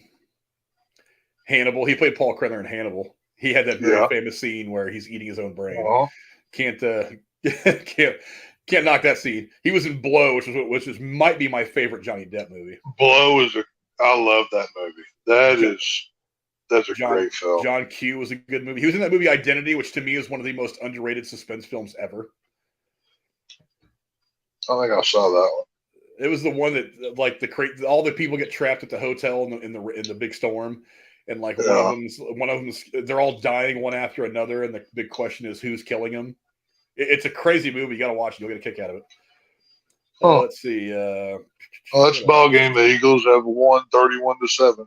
Yeah, he was smoking aces, Wild Hogs. I didn't like that movie a whole lot, but I mean, whatever. I liked Wild Hogs. That was a fun movie. I got that movie for Christmas the year that it came out. It was like a gift swap kind of thing where like, or it wasn't a gift swap. It's a deal where it's like, you have all the presents. They call it White Elephant or something, whatever it's called, or you pick a gift or whatever. Yeah, I call it the white people birthday. I call it the white people Christmas. I have to do that every fucking year with my girlfriend and her friends. Yeah, I went to a Christmas party and somebody had I saw a DVD case. I'm like, oh well, at least I'll pick the movie or something. And I got Wild Hogs and I watched it. I actually enjoyed that movie. I thought it was fun. But I like Tim Allen though, so I liked it. Ray Liotta as a biker. I never saw that one coming. Yeah, it's unfortunate, but that's the way it is. The championship hats have been handed out.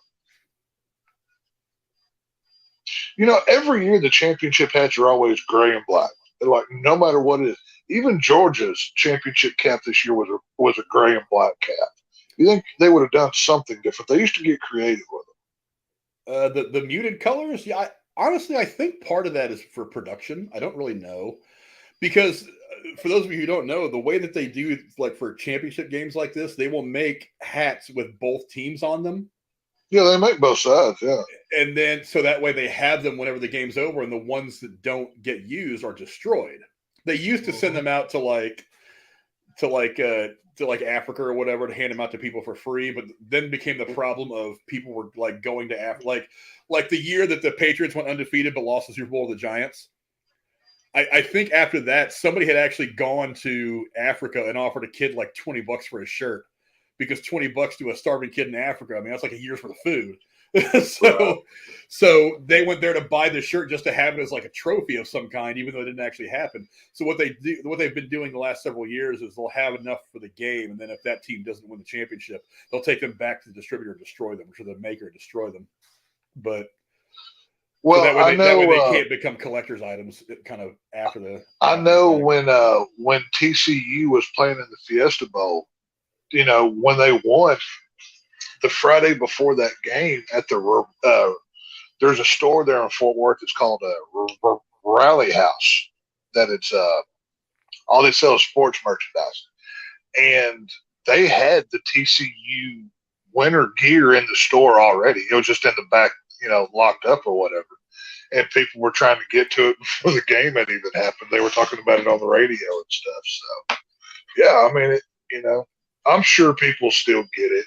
And I mean, every once in a while, you'll see it on eBay. Oh, well, here's the gear that didn't get out, and it may or may not be fake. You never can tell, but it's one of those things.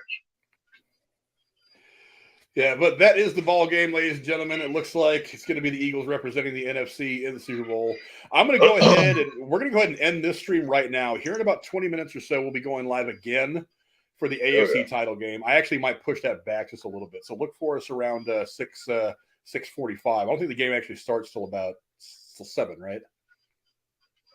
Something like 6:30 sure. But anyway, either which way, I'm going to go ahead and stop this stream for right now. I'm going to take a break. I'm going to get up and walk around.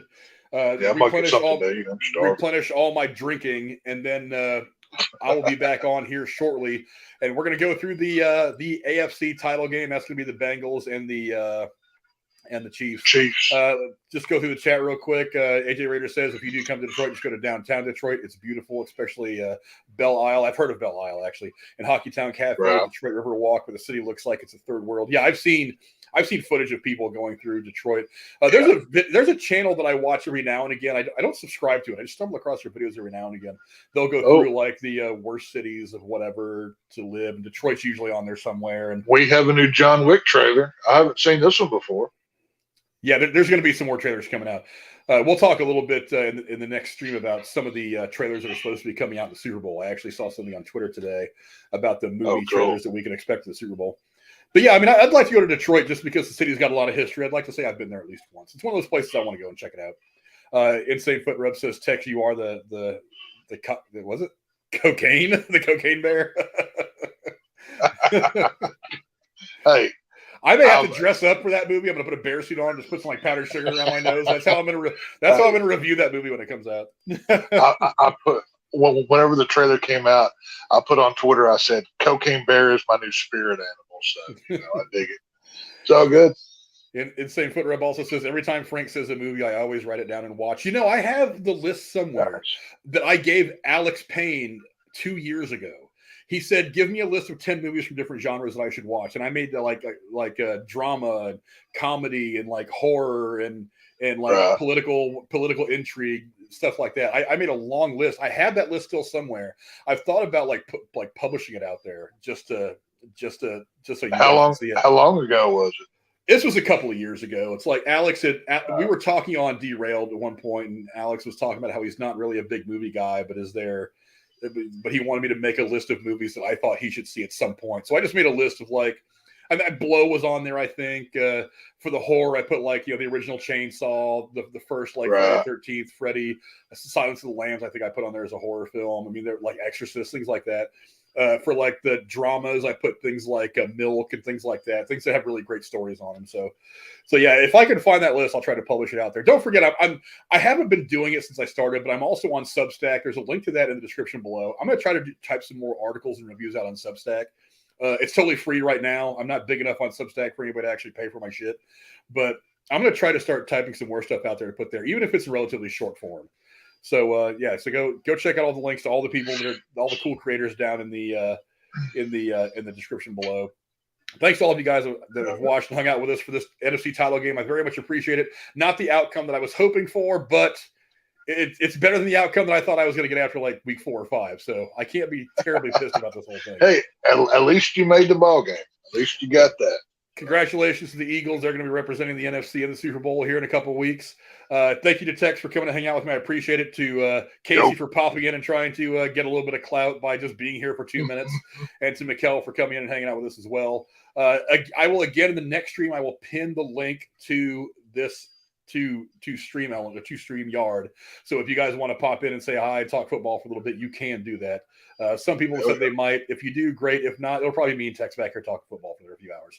But we will see you guys here in a little bit. Thank you very much for hanging out with us. Adios. See y'all later.